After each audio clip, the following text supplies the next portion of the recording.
예, 대구 시민 여러분 안녕하십니까. 계명목요철학원 기획사업부장 이재승입니다. 반갑습니다. 예, 오늘은 앞서 말씀드린 것처럼 제847회입니다. 오늘 주제는 성리학의 욕망론이라고 하는 주제고요. 바로 이 성리학의 욕망론을 극기복례라고 하는 논어의 안연편에 등장하는 이 개념을 가지고 여러분한테 이제 한번 설명드릴 기회를 갖도록 하겠습니다. 먼저 우리 목요철학원 백성균 원장님의 인사 말씀 듣고 진행하도록 하겠습니다.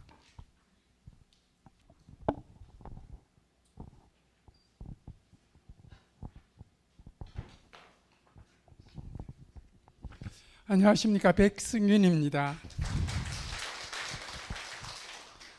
오늘도 지난주가 마찬가지로 너무나 청명한 가을 날씨인 것 같습니다.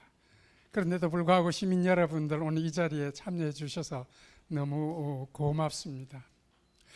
지금까지 저희들이 인문학 강좌를 운영해 오면서 기본적인 두 입장이 있었습니다.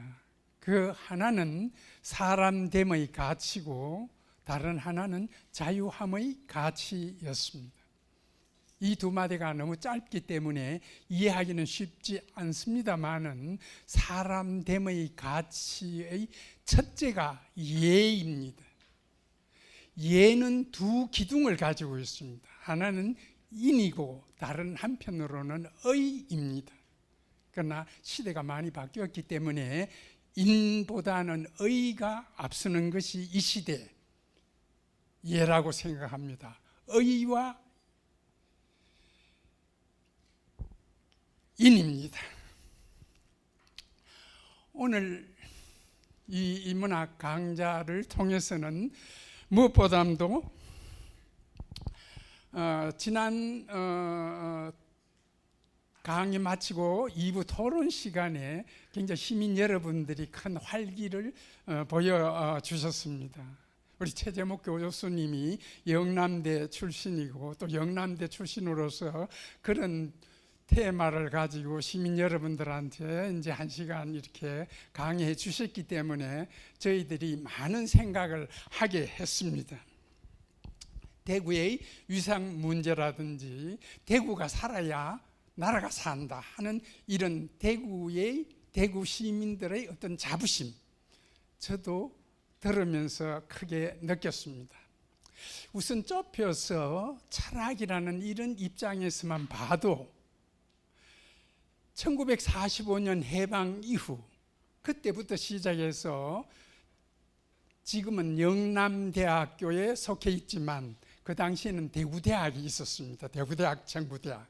그 대구대학에서 첫 번째 학과를 개설한 게 철학과 영문학과입니다. 물론 경제학, 정치학, 법학 이런 것도 있었습니다만은 대구에서 그렇게 출발했다는 거. 54년, 5년에 시작하는 계명대학에서도 딱 2개 영문과와 철학과를 개설했습니다. 전국에서 철학과를 개설한 것은 대구가 처음입니다. 서울에서도 어느 대학에서 철학과를 개설하지 못했습니다. 그만큼 이 대구의 정신력이라는 것은 대단하다고 저는 생각을 하고 있습니다. 그것이 바로 오늘 이런 인문학을 통한 것으로서 나타난다고 믿고 있습니다. 대구 시민이 아무것도 아닌 것 같지만 그 불굴의 의지는 대단합니다. 어려울 때 가끔 두드러지게 나타나곤 합니다. 인문학이라는 게 늘 시끄럽지는 않지만 때로는 크게 시끄러움도 발산하는 것이 인문학인 것 같습니다. 아무쪼록 조용한 가운데서이지만 오늘 김세시리아 교수님을 통해서 또 예에 대한 그 내용도 자세히 듣게 되는 것 같습니다. 아무쪼록 큰 성과 있으시길 바라겠습니다. 고맙습니다.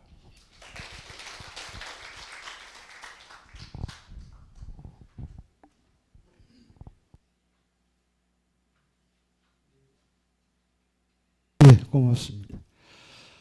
예, 오늘 성리학의 욕망론이라고 하는 주제를 가지고 강연해 주실 김세스리아 교수님을 여러분한테 간단하게 소개를 드리겠습니다. 성균관대학교 동양철학과를 졸업하셨고요. 동대학원에서 석사 및 박사학위를 취득을 하셨습니다. 성신여자대학교 교육문제연구소 연구교수, 그리고 한국예술종합학교 겸임교수를 역임하시고요. 현재 성균관대학교 유교문화연구소 연구교수로 재직 중이십니다. 많은 논문과 저술들을 또 세상에 내놓으셨는데요. 특히 우리 김세스리아 교수님께서는 이 여성주의적 관점에서 성리학을 이제 새롭게 재해석하는 작업에 몰두하고 계신데, 2006년에 동양 여성 철학 에세이라고 하는 책을 내놓으셨고요. 2010년에는 공자 페미니즘을 상상하다라고 하는 그런 또 텍스트를 저술을 내놓으셨고요. 2014년에는 신사임당 하이테크놀로지를 만나다, 이렇게 이 주제들 자체가 다 과거와 현재를 이렇게 이어가는 그런 문제를 이렇게 문제 의식을 갖고 있는 것 같습니다. 제2회 한국 양명학계 지산학술상도 수상을 하셨습니다. 오늘 성리학의 욕망론 극기복례라고 하는 주제를 가지고 여러분들에게 좋은 얘기를 나눠주실 김세스리아 교수님을 연단에 모시겠습니다. 큰 환영의 박수 부탁드립니다.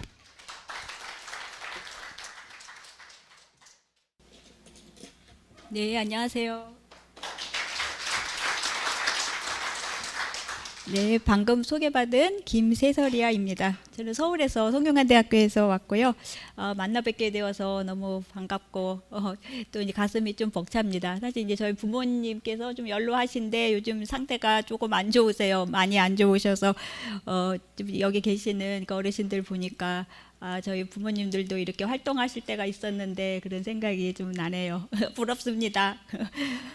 자, 오늘 제가 준비한 그 강연 주제는요, 이제 약간 앞서서 이재성 교수님께서 자세하게 이미 뭐 절반 정도는 강의를 하신 것 같습니다. 그래서 성리학의 욕망론이고 그것이 이제 논어의 안연장에 나오는 그 극기복례장을 이제 좀 새롭게 해석해보는, 여성주의 관점에서 해석해보는 이제 그런 시간이 될 거다라고 소개를 하셨고요. 이제 그게 바로 오늘의 핵심입니다. 오늘 강연의 핵심이고요. 그래서 그 부분에 대한 것들 같이 이야기 나눠보도록 하겠습니다. 오늘 이제 주제가 제일 큰 주제는 욕망인데요. 이제 욕망이라고 하는 거는 이제 한편으로는 이제 그 자기 발전을 위한 그런 하나의 동력이기도 하면서 사실 또 철학이나 뭐 또 윤리나 뭐 이런 거 안에서 욕망은 늘 이렇게 규제되어야 할 것으로도 많이 이야기가 되어 왔지요. 그러니까 자기 발전을 위한 동력인가라고 하는 거에 대해서는 예를 들면 이제 욕망은 그러니까 하고자 할 욕자 바랄 망자잖아요. 그러니까 뭐뭐 하고자 함이에요. 그러니까 우리가 그 하늘을 날아가는 새를 보면서 우리도 인간도 날고 싶다라고 하는 이제 그거 하고자 함, 욕망이 뭐 나르는 양탄자 이야기를 만들어내기도 하고, 그런 나르는 양탄자를 상상 속에서 하다가 기술을 발전시키면서 뭐 비행기를 만들어내기도 하고요. 또는 이제 열쇠를 이렇게 가지고 다니니까 좀 무겁고 귀찮은 거예요.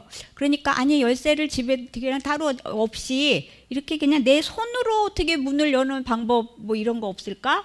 그러니까 요즘엔 또 어때요? 그게 기술로 이제 발전시키니까 자, 그런 욕망들을 우리가 기술과 결합시키면서 뭐 지문 인식기 또는 뭐 각막으로 그거를 이렇게 여는, 예전에는 그게 이제 영화에서나 SF 영화에서나 볼 수 있었던, 그래서 우리의 욕망을 상상 속에서 판타지로 그냥 영화 안에서나 이렇게 했던 것들을 또 이제 실질적으로 만들어내기도 하잖아요.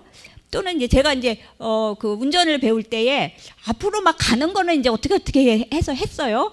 그런데 이제 주차를 할 때 보니까 뒤나 옆이나 막 이제 이런 거를 하는데 제가 좀 욕망이 있었어요 그때. 뒤에 이렇게 하면은 뒤에가 이제 거의 다 닿을 때쯤 되면은 이렇게 뽁뽁뽁뽁 소리가 나서 내가 뒤에 얼마큼 닿았는지 옆에 얼마나 닿았는지 좀 그런 거가 있으면 좋겠다. 누가 좀 그거 좀 개발을 하면 좋겠다. 라고 하는 욕망이 있었는데 누군가 다른 사람도 아마 그런 욕망이 있었나 봐요. 그죠? 요즘에는 뭐 그런 정도 그 센서는 뭐 일도 아니잖아요. 그죠? 뭐 별로 기술도 아닌. 그래서 우리의 그런 어떤 이 욕망이라고 뭐뭐 하고자 함이라고 하는 것은 이렇게 이제 우리가 인간의 발전을 위한 자기 발전을 위한 그런 하나의 동력입니다. 그런 점에서 매우 긍정적이죠. 그럼 뭐 식욕도 없어, 뭐도 없어, 내가 하고자 하는 게 없어. 자라고 하는 거가 뭔가 어떤 자기를 발전시키는지 못하고 우울증에 빠지게 하는 이제 그런 그게 되는 거잖아요. 그런데 또 다른 한편 그러면 욕망을 이렇게 추구하는 것이 언제나 나한테 도움이 되는가라고 하면 제가 만약에 초콜릿을 좋아해요. 근데 그거 먹고 싶은 욕망이 계속 있어요. 또는 이제 뭐 이렇게 단짠, 요즘 단짠 음식들 많이 있잖아요. 단짠 음식을 많이 먹고 싶다. 자, 그 욕망을 무한히 추구했을 때 제 건강이 어떻게 될까요? 그죠? 뭐 충치도 생길 거고 고혈압도 생기고 심장병도 생기고. 그래서 이 욕망을 무한히 추구한다는 것은 나의 건강에 나한테도 그렇게 좋은 것이 아니고, 이게 또 가장 크게 문제가 되는 것은 뭐냐면 다른 사람과의 관계에서 욕망이 나만 있는 게 아니라 다른 사람도 그 욕망이 있고, 자, 이렇게 보면 그 관계들을 악화시키는 것. 그래서 다른 사람 또는 공동체에 어떤 해악을 끼칠 수 있는 그런 경우가 생기기도 하죠. 그렇기 때문에 어떤 철학이나 또는 윤리나 뭐 어떤 이제 그 성현들은 늘 욕망을 어떻게 우리가 절제할까, 그걸 어떻게 잘 컨트롤할까, 조절할까, 이런 것들을 늘 말씀을 하시면서 도덕과 욕망을 이렇게 대치 관계에 놓는 그 구도, 이게 사실은 끊임없이 이야기가 되어 왔거든요. 자, 그런 속에서 욕망은 어느 만큼은 제어가 돼야 돼. 그래서 어느 만큼은 통제가 돼야 돼. 억제돼야 돼. 라고 하는 인식이 있었고, 아까 처음 이제 그 강의를 소개하실 때에 이재성 교수님께서 성리학의 욕망론, 약간 이제 섹시한 제목이다 라고 말씀하셨는데, 사실은 성리학의 욕망론이 그렇게 섹시하지는 않아요. 왜냐하면 공자나 맹자가 욕망을 얘기했던 것보다 훨씬 더 강하게 욕망을 억압하는 그런 어떤 그런 말들을 하거든요. 자, 그런 거를 보면 그렇게 섹시한 건 아니죠, 그죠? 자, 그런데 그렇게 해서 성리학의 욕망론은 인간의 어떤 그 욕망을 억압하였고, 특히 음양 내외법과 관련해서 남성과 여성을 달리 보는 그런 구도 안에서 여성의 욕망을 더 억압했다.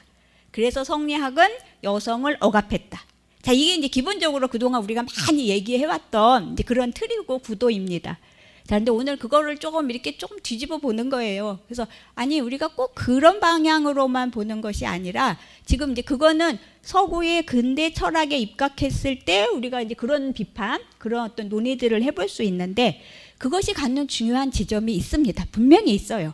그죠? 그래서 페미니즘이 거기서 출발하기도 하는데, 지금 이제 현대 페미니즘, 현대 여성주의 이론에서는 또 그 근대 철학을 또 비판하기도 하거든요. 그러면 근대 철학을 비판하는 그 입장에서 다시 성리학을 볼 때에 그것은 우리에게 또 어떤 다른 의미로 읽혀질 수 있을까라고 하는 것을 오늘 좀 이야기를 해보면서, 이제 그런 어떤 구도 안에서 이야기를 하다 보면 우리가 성리학은 여성 억압이고, 그래서 어떤 여성의 권익, 또 여성을 좀 앞으로 내세우기 위해서는, 그동안 이제 숨겨져 있던 여성을 드러내기 위해서는 성리학, 유학은, 조선 유학은 폐기되어야 한다라고 하는 그런 생각을 어느 정도는 조금 이제 그 종식을 시키는 이런 어떤 방향을 좀 생각해 보기로 하겠습니다. 물론 이제 제가 이렇게 말씀을 드리는 거가 조선 유학이 또는 이제 주자학이 어떤 여성을 뭐 찬양하거나 또는 여성 억압을 전혀 하지 않았다, 이런 논의를 하려고 하는 것이 아니라, 사실 이제까지의 어떤 철학이나 뭐 어떤 학문들은 거의 다 남성 중심적이었어요. 남성 중심성을 빼고는 얘기할 수 없어요. 유학뿐만 아니라 그거는 기독교든 불교든 다 그 가부장제 또는 남성 중심성, 이런 것들을 다 기반으로 깔고 왔거든요. 그래서 이제 그런 구도들 안에서 유독 유학만 그런 어떤 비판들을 받아야 될 것인가, 아니면 과거의 그런 어떤 그 가부장제적인 그런 구도들을 우리가 좀 중심성을 흐트리는 데에 어떻게 이제 우리가 좀 어떤 방향에서 이제 그것들을 생각을 해봐야 되고, 이제 그런 구도 안에서 유학에 대한 어떤 인식도 우리가 조금 새롭게 해볼 필요가 있다라고 하는 것이 이제 오늘 욕망을 이거 이제 소재로 하면서, 성리학의 욕망을 소재로 하면서 우리가 좀 들여다볼 이제 그런 부분입니다. 자, 이제 특히 성리학의 욕망론은 이제 극기복례장을 통해서 이제 말씀을 드리려고 하는데요. 성리학의 그 욕망, 성리학의 욕망에 대한 어떤 그 논의는 기본적으로 이제 존천리 거인욕입니다. 그래서 이제 이 천리는 보존하고, 그러니까 천리는 도덕이에요, 그죠? 도덕은 보존하지만 욕망은 제거해야 되는 것, 또는 존천리 아린욕, 인욕은 막아야 되는 것. 자, 이런 구도니까 기본적으로 도덕과 욕망은 이렇게 슬래시 관계, 대치 관계에 놓이는 그런 구도입니다. 자, 그런데 이게 공자의 경우에는 어떠했냐면, 공자나 맹자 역시도 욕망을 막 추구하도록 이제 이렇게 얘기를 한 적은 없어요. 그런 뭐 욕망을 찬양하는 이런 방식으로 이야기를 하지는 않았는데, 공자가 이야기를 했던 건 어떤 거냐면, 덕을 좋아하는데, 그러니까 그것을 색을 좋아하는 것만큼 하는 사람을 보지 못했다. 자, 이런 이야기를 하시거든요. 그런데 이런 이야기는 다시 뒤집어 보면, 우리는 덕스러워야 되는데, 그런 덕을 하는데 색을 하지 말고 색욕이 없이 대신 덕을 해. 자, 이렇게 말씀하지 않는다는 거예요. 너네들 색 좋아하지?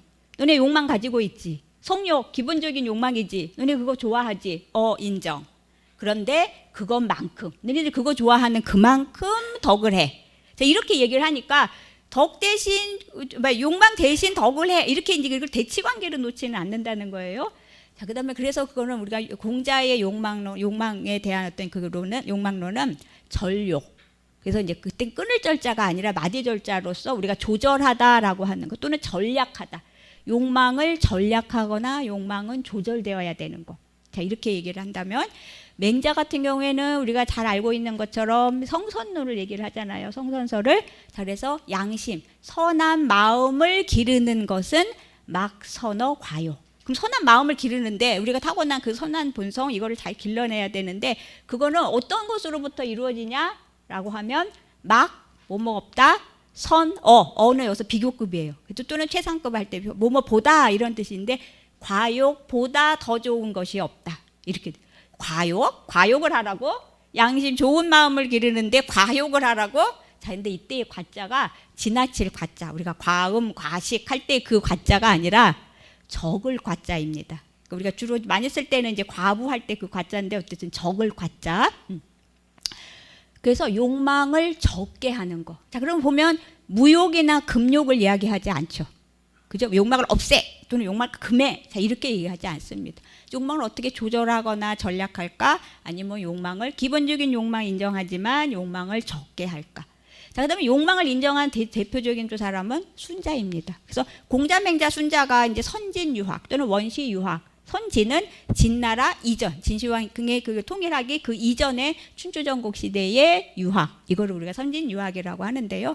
공자, 맹자, 그 다음에 순자. 순자 같은 경우에는 맹자와 달리 성악설을 얘기한 것으로 유명하잖아요. 그럼 인간이 본래 가지고 있는 거가 악이다, 악을 갖고 태어난다. 자, 이제 그렇게 우리가 생각을 많이 하지만, 이때의 악은 우리가 악을 갖고 태어나는 거기보다는 우리는 욕망의 존재다, 욕망을 갖고 태어난다라고 하는 거예요. 근데 왜 그 욕망이 어떻게 해서 악으로 연결되고 그래서 인간의 본성은 악하다라고 가냐 하면, 순자가 보기에는 우리는 욕망의 존재인데 그 욕망은 나만 갖고 태어난 게 아니잖아요. 우리 모두가 갖고 태어났는데 각자 욕망을 추구하면 되지. 각자 자기가 하고 싶은 만큼 욕망을 추구해 라고 하면 되는데 뭐가 안 될까요?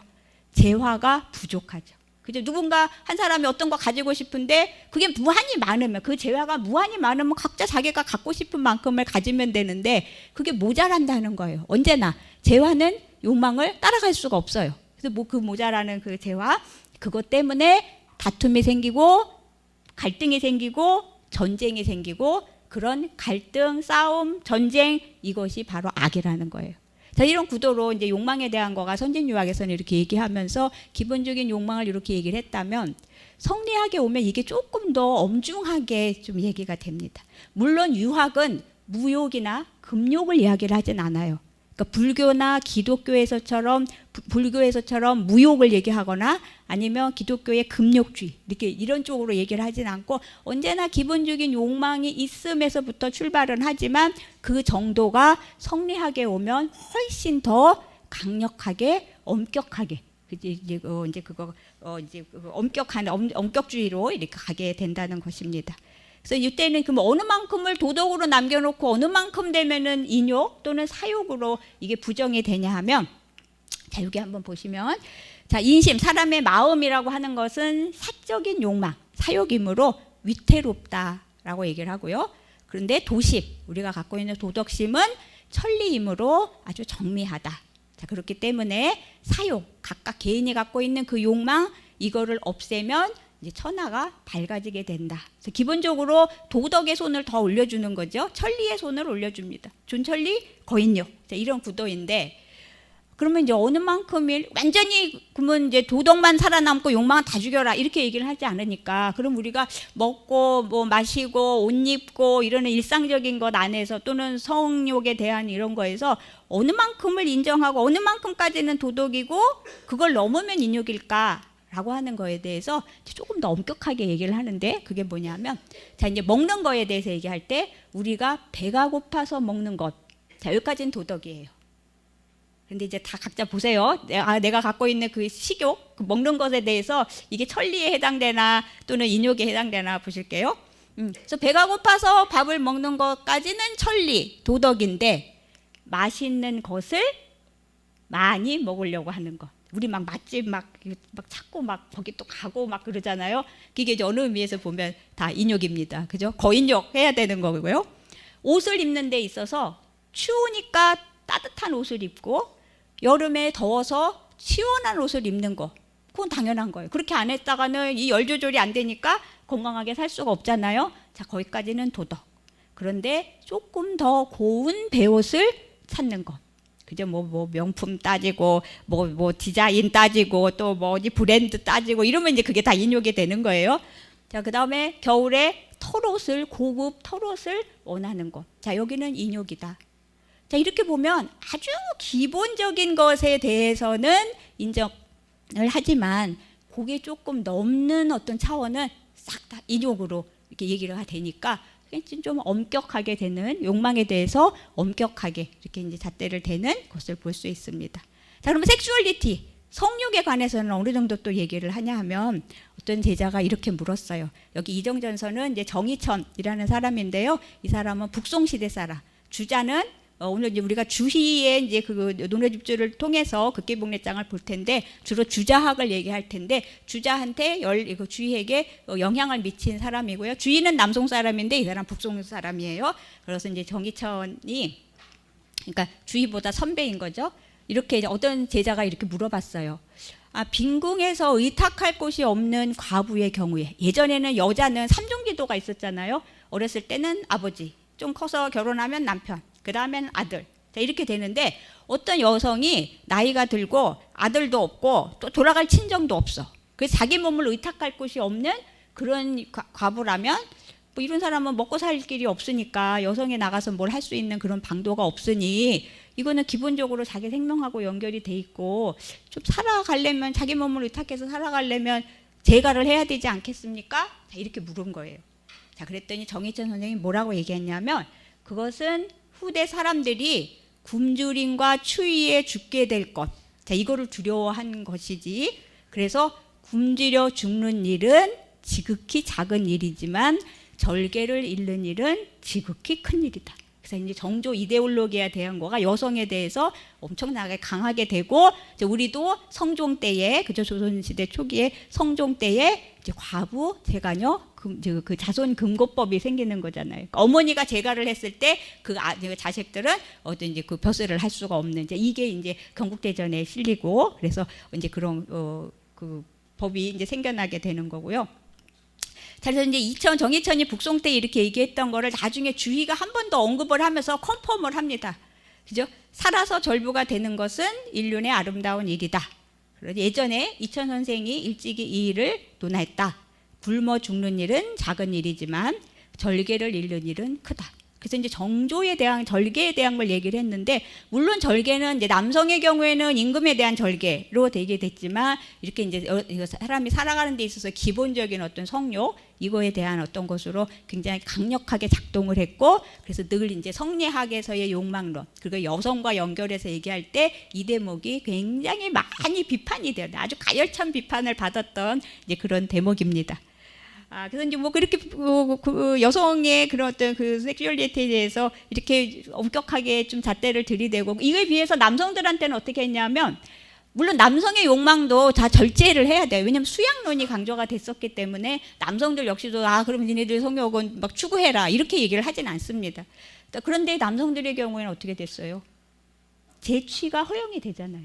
재취가 허용이 되었고 그럼 재취가 허용되는 그거의 근거가 뭐냐 하면 제사를 지내야 되니까 재취가 허용이 된다. 이렇게 얘기를 했습니다. 그러니까 이제 조선 시대에도 축첩제 이런 것들이 그죠? 그래서 처첩 갈등 막 이런 게 이제 일어나는 거가 기본적으로 정조론 그런 부부간의 정조 이게 중요하다라고 얘기했으면 남성과 여성이 둘 다 그 중요한 과제로 잘 지켜라 이렇게 하질 않고 물론 이제 그 해로를 하는 거 그래서 일부 종사하고 부부가 끝까지 가는 거 이거 굉장히 중요하다라고 한편에서 얘기하지만 또 다른 한편에서는 여성과 남성에게 그런 어떤 젠더 규범이 그죠? 여성과 남성에게 들이대는 규범이 또 다르기도 했다는 것입니다.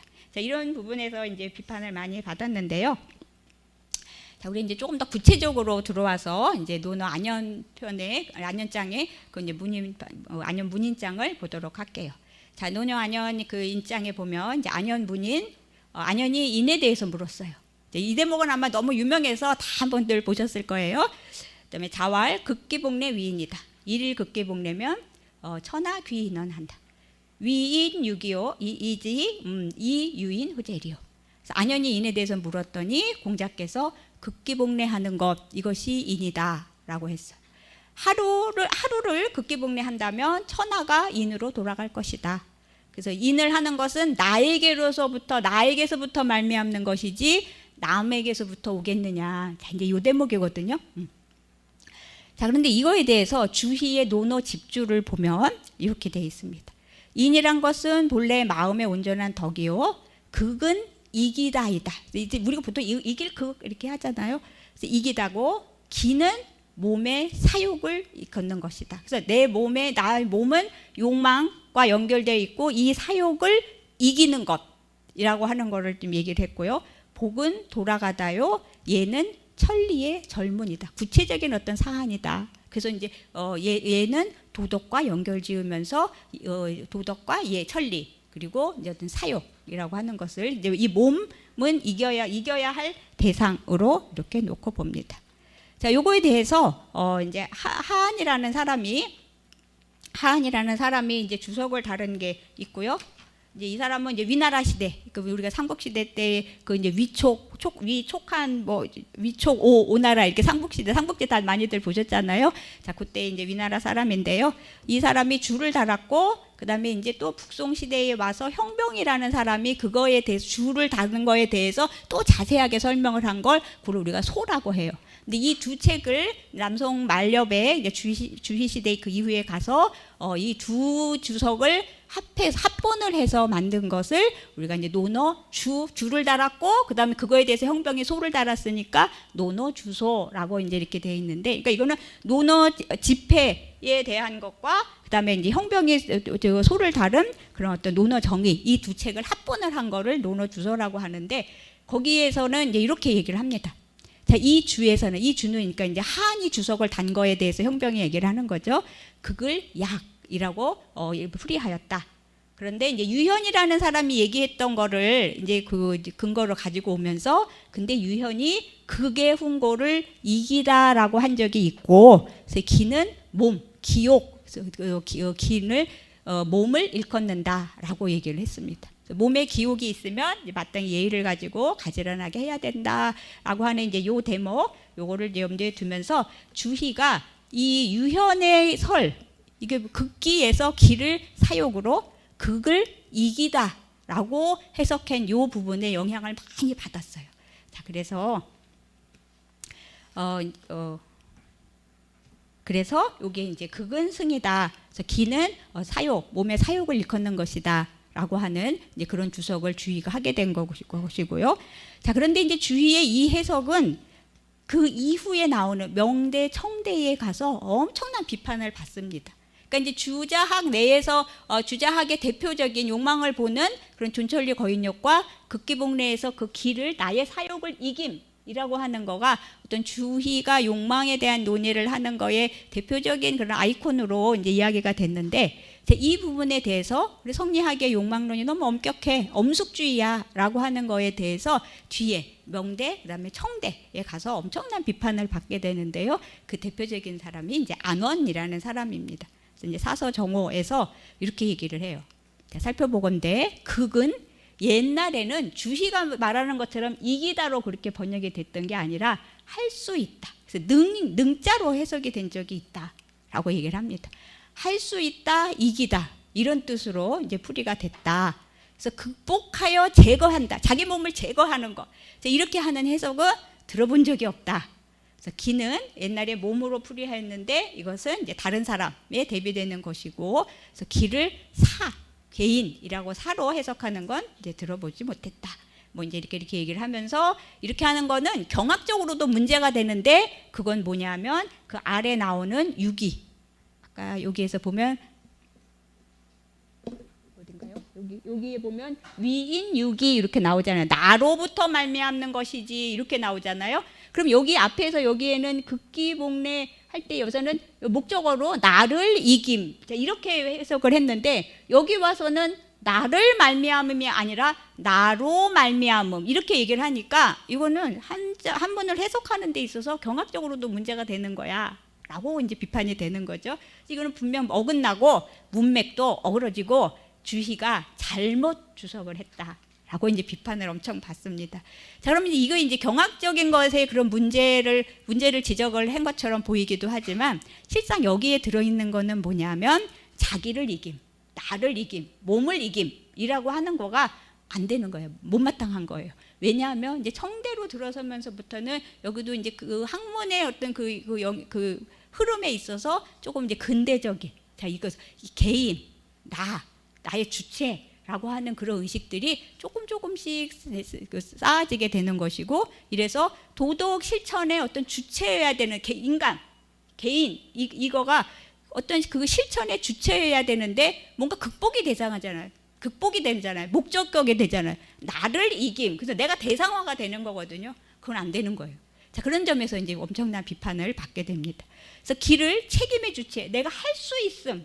그래서 능이함이라고 얘기를 하면은 내가 하는 거잖아요. 우리가 주체적이다 그러면 내가 하는 것을 얘기하니까 이제 그런 속에서, 그런 의식 속에서 해석이 되다 보니까 주희가 얘기했던 극기복례에서 나를 이김, 나의 사욕을 이김, 이거는 인간을 대상화하고 나를 이겨내야 될 어떤 것으로 두니까 그게 아니라 이거는 내가 능이함, 내가 인을 실천함, 이런 쪽으로 해석이 돼야 돼 라고 비판을 받습니다. 이 두 개의 차이를 좀 아시겠어요?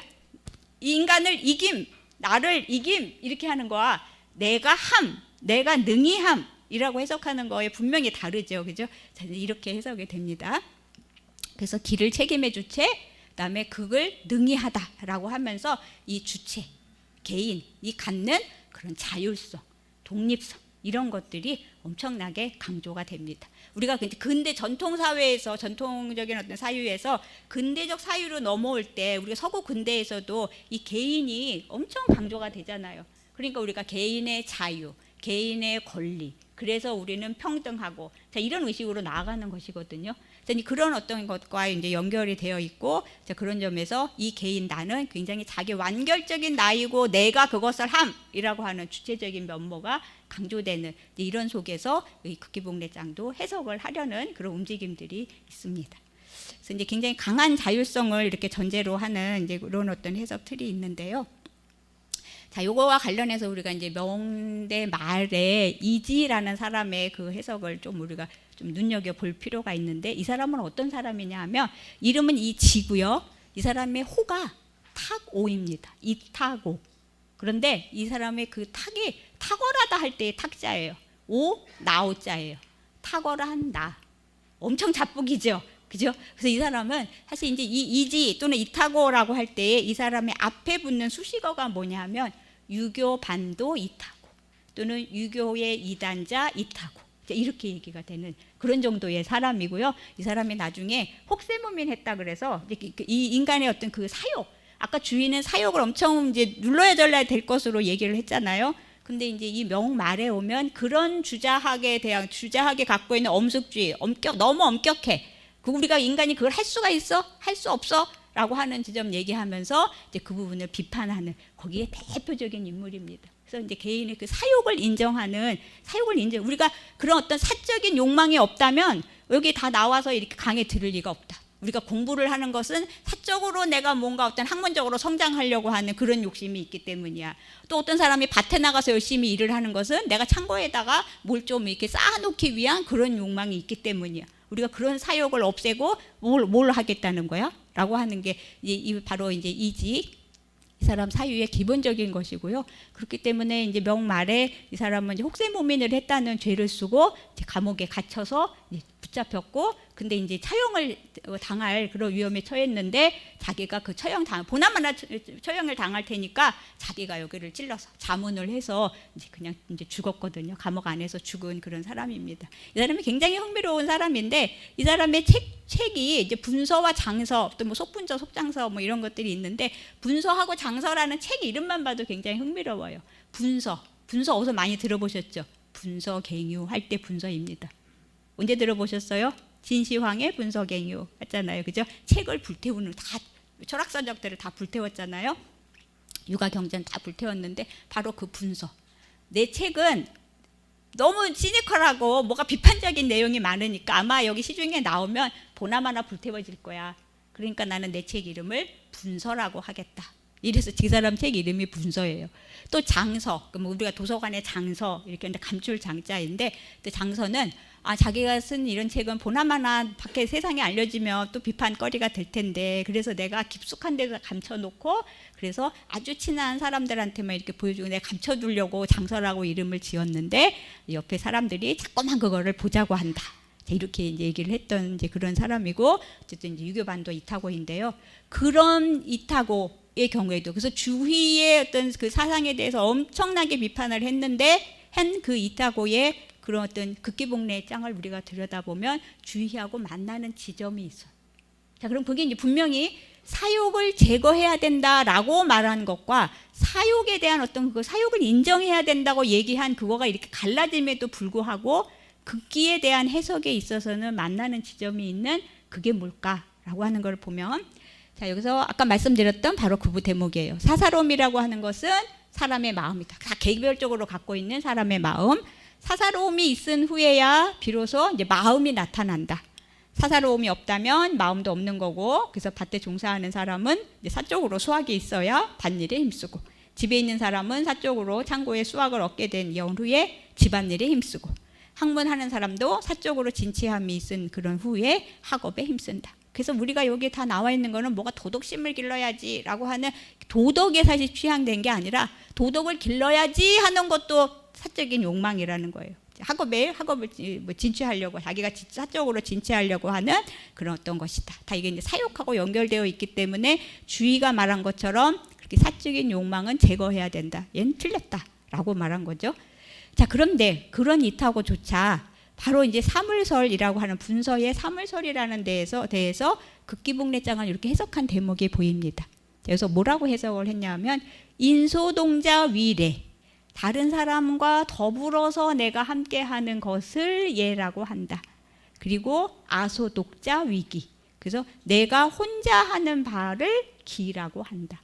그래서 극기할 때 그 기는 제어되어야 할 대상으로 이타고가 얘기를 하는 거예요. 사욕에 관한 관점이 이렇게 갈라짐에도 불구하고 이 극기복례장에서 그 기라고 하는 것은 아소독자이기 때문에 나한테만 유리하게 나의 이익만 보는 거. 그래서 인소동자 하지 못하는 거. 자, 이것과 얘기를 하면서 기와 예를 다시 또 대치 관계에 놓고 봅니다. 자, 그렇게 함으로써 이제 어떤 얘기를 하냐면 진기무기. 그래서 이제 진짜 나라고 하는 것은 진정한 자기라고 하는 것은 자기가 없는 거, 내가 없는 거예요.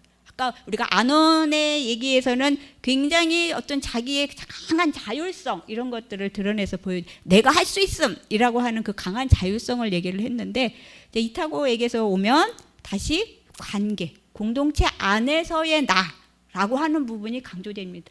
개인의 욕망을 그렇게 인정해서 사욕을 인정했다는 그 죄로 인해서 명나라가 망하고 한족이 명나라가 망하고 청나라가 들어선 이런 것들이 다 이타고 같은 이지 같은 그런 부류의 그런 개인의 욕망을 인정한 그런 유학자들이 막 생겨나서 그게 명나라가 망했다라고까지 그런 비판을 받는 사람이고요. 그래서 이 명나라 이제 그 유학자 중에 황종이라는 사람이 명나라 유학자의 그런 어떤 그 인명 사전처럼 그걸 모아서 만든 명유화관이라는 책에서 이 이타고를 지워버리기까지 했거든요. 자, 그런 이타고조차 기라고 하는 것에 대해서는 나가 없음이라고 얘기하는, 그래서 나는 이겨내야 될 그런 어떤 대사, 아소독자하는 게 이 기기 때문에 그런 기는 있어서는 안 될 것, 이렇게 얘기를 하는 요 대목에 대해서 우리가 이제 조금 생각해 보는 것이 필요할 것 같습니다. 자, 이렇게 해서 이제 좀 짧지만 이제 논어의 그런 안연편에서의 극기복례장에 대해서 주희가 어떻게 얘기를 했고, 그 주희의 극기복례장에 대한 그런 어떤 명청대의 비판들이 어떻게 있었고, 그럼에도 불구하고 주희를 엄청나게 비판했던 그 명말에 이타고에게서는 또 극기 복례 예와 기에 대한 해석들을 또 어떻게 했는지, 이렇게 좀 짧지만 이렇게 어떤 역사적인 흐름을 우리가 조금 이제 짚어봤는데요. 자, 그러면 이제 이게 여성주의 독해하는 여성주의적 관점에서 보는 거하고 무슨 연관이 있을까라고 생각을 이제 하게 될 텐데요. 자, 여성주의의 페미니즘이라고 얘기하면은 다 여성들이 다 뛰들르고 나와서 여성의 권익을 위해서 이제 애쓰는 이제 이것만 좀 상상을 하게 될 거예요. 그런데 물론 이제 그거는 한 부분의 그런 부분들이 분명히 있습니다. 왜냐하면 이제 기울어진 운동장에서 그걸 좀 반듯하게 해야 돼라고 하는 차원에서 이제 남성과 여성이라고 하는 그 지점에서 얘기를 하는 것이고, 여성주의라고 하는 거는 그동안의 남성 중심성, 그 다음에 가부장성, 가부장이라고 하는 거는 뭐냐면 한 집안에서 나이가 많은 남성을 중심으로 하는 이거거든요. 그래서 뭔가 어떤 중심을 놓고 보는 거에서 중심을 해체하는 것. 그럼 중심의 반대말은 뭘까요? 주변이 되겠죠, 그죠? 그러면 이 중심을 우리가 이렇게 하나만 세워가지고 이게 아닌 것은 다 주변화하는 이런 게 아니라 이 중심을 흐트리고, 그죠? 그럼 남성 중심성, 그러면 그걸 남성 중심으로 이렇게 놓지 않는 거예요. 그러니까 남성 대신 여성이 가는 것 이렇게 얘기를 하는 것이 아니라 그런 중심을 없애는 것, 그것을 해체하는 것. 그래서 그 관계 안을 보는 것. 그래서 남녀의 관계를 보는 것, 윗사람과 아랫사람의 관계를 보는 것, 그죠? 뭐 이제 이런 것들을 얘기를 하는 것이고, 자, 그런 점에서 타자성에 엄청나게 강조를 합니다. 타자성을 강조를 하는데요. 그래서 이제 그렇게 우리가 여성주의가 그런 것이다라고 하는 생각을 우리가 갖고 이제 그 주희의 극기에 대한 해석을 좀 보면, 극기의 나를 이김, 여기에서 이제 나를 타자화하는 것을 볼 수 있잖아요. 나를 타자화하는 것. 그래서 이때의 기는 이제 극기의 기고 성찰적인 대상으로서 나를 보는 거예요. 내가 뭔가를 실천할 수 있는 그런 나야, 굉장히 독립적인 나야, 자율적인 나야라고 하는 것을 강조하는 그런 것뿐만 아니라 우리가 그런 개인, 그런 주체는 중요하긴 한데 그렇게 엄청난 자율성을 가진 그런 주체가 과연 가능할까? 우리가 이제 토론 시간에 요거에 대한 부연 설명을 조금 더 이제 드릴 텐데요. 이제 질문을 받으면서 요거에 대한 부연 설명을 조금 더 드릴게요. 그래서 나를 이렇게 성찰적인 대상으로 놓고 보게 되는 그런 계기가 여기서 볼 수 있다는 것입니다. 그래서 동시에 이제 성찰의 주체로서의 나, 유기. 나로 말미암는다. 그러면 이제 나를 대상화만 시키면서 나를 계속 억압하고, 그죠? 이렇게 되는 쪽으로만 가자는 건가? 그게 아니라 유기와 극기, 얘가 어떻게 통합되는지를 보려고 하는 이제 그런 구도로 우리가 이제 안연편의 그런 극기복례장을 우리가 볼 수 있고, 그런 점에서 주희가 극기복례에서 극기를 나를 이김이라고 해석하는 이 부분이 나를 목적격 대상화하는 이 지점에서 유의미한 지점을 찾아볼 수 있다는 것입니다. 그래서 나 자신을 어떤 상해받는, 그죠? 뭔가 훼손하는 이런 어떤 상해의 원인으로 소급시키고, 이제 나를 타자화하고 대상화하고 나를 이겨야 되니까, 그죠? 그러면 나를 이긴다는 그 지점이 어쨌든 나한테는 좀 폭력적인 될 수 있거든요. 나를 나의 욕망을 어쨌든 눌러야 되는 이런 것인데, 그것은 그냥 긋기만 하고 끝나는 게 아니라 그 극기복례장에서 중요한 지점은 극기, 그다음에 유기. 그래서 나로 말미암는다라고 하는 데에서 자신이 타자와 언제나 연결되어 있음을 이렇게 상기해보는 자 이런 방식으로 우리가 이제 주희의 극기복례장을 다시 한번 좀 들여다볼 수 있고 그렇게 본다면 여성주의가 그렇게 강조하는 중심을 흐트리고 관계적 자아를 얘기를 하고 그런 속에서 우리가 서로 함께함이라고 하는 지점을 강조하는 부분과 손을 맞잡을 수 있다는 것입니다. 그래서 우리는 주체가 언제나 강한 주체를 얘기를 하지만 사실 우리는 주체의 어떤 취약성. 내가 누구를 돌볼 수 있는 사람이지만 나는 누구를 돌볼 수 있고 나는 이렇게 도덕적인 어떤 걸 할 수 있고 뭐 이렇지만 동시에 우리는 그때 뭘 생각해야 되냐면 내가 언제라도 다른 사람의 도움을 받을 수 있는 사람이야. 라고 하는 것들도 함께 생각하고 내가 그렇게 단단하고 내가 모든 걸 다 자율적으로 하고 그렇게 할 수 없는 나도 취약한 존재야 라고 하는 걸 언제나 인식하는 거. 내가 그 나의 취약성을 인정할 때에 타자성이 들어올 수 있는 거거든요. 그래야 타자와 함께 할 수 있는 그런 어떤 윤리적 기반을 만들어낼 수 있거든요. 그런데 그것이 바로 주의가 해석하는 나를 대상화하는 이 지점이 그렇게 보면 안 돼. 내가 해야지. 나는 이라고 하는 주격 아이로만 이렇게 해석하는 그 방식으로 이렇게 대치하려고 하는 그런 어떤 독해의 방식보다는 주의가 이렇게 극기를 얘기를 했던 그것이 거기에만 매몰되는 게 아니라 바로 그 뒤에 유기와 통합되는 것으로서의 타자성이 열리면서 또 내가 강한 내가 어떤 자율성을 갖는 이런 통합된 나를 생각해 보는 것. 자, 이게 이제 여성주의 그 돌봄 윤리학과 연결될 수 있다는 것입니다. 자, 그다음에가 이제 예와 관련한 부분이에요. 이제 복례, 극기 복례에서 복례. 예는 우리가 이제 또 예와 여성, 유교의 예와 여성의 관계를 얘기할 때 사실 굉장히 많이 비판받은 게 바로 또 예이기도 하거든요.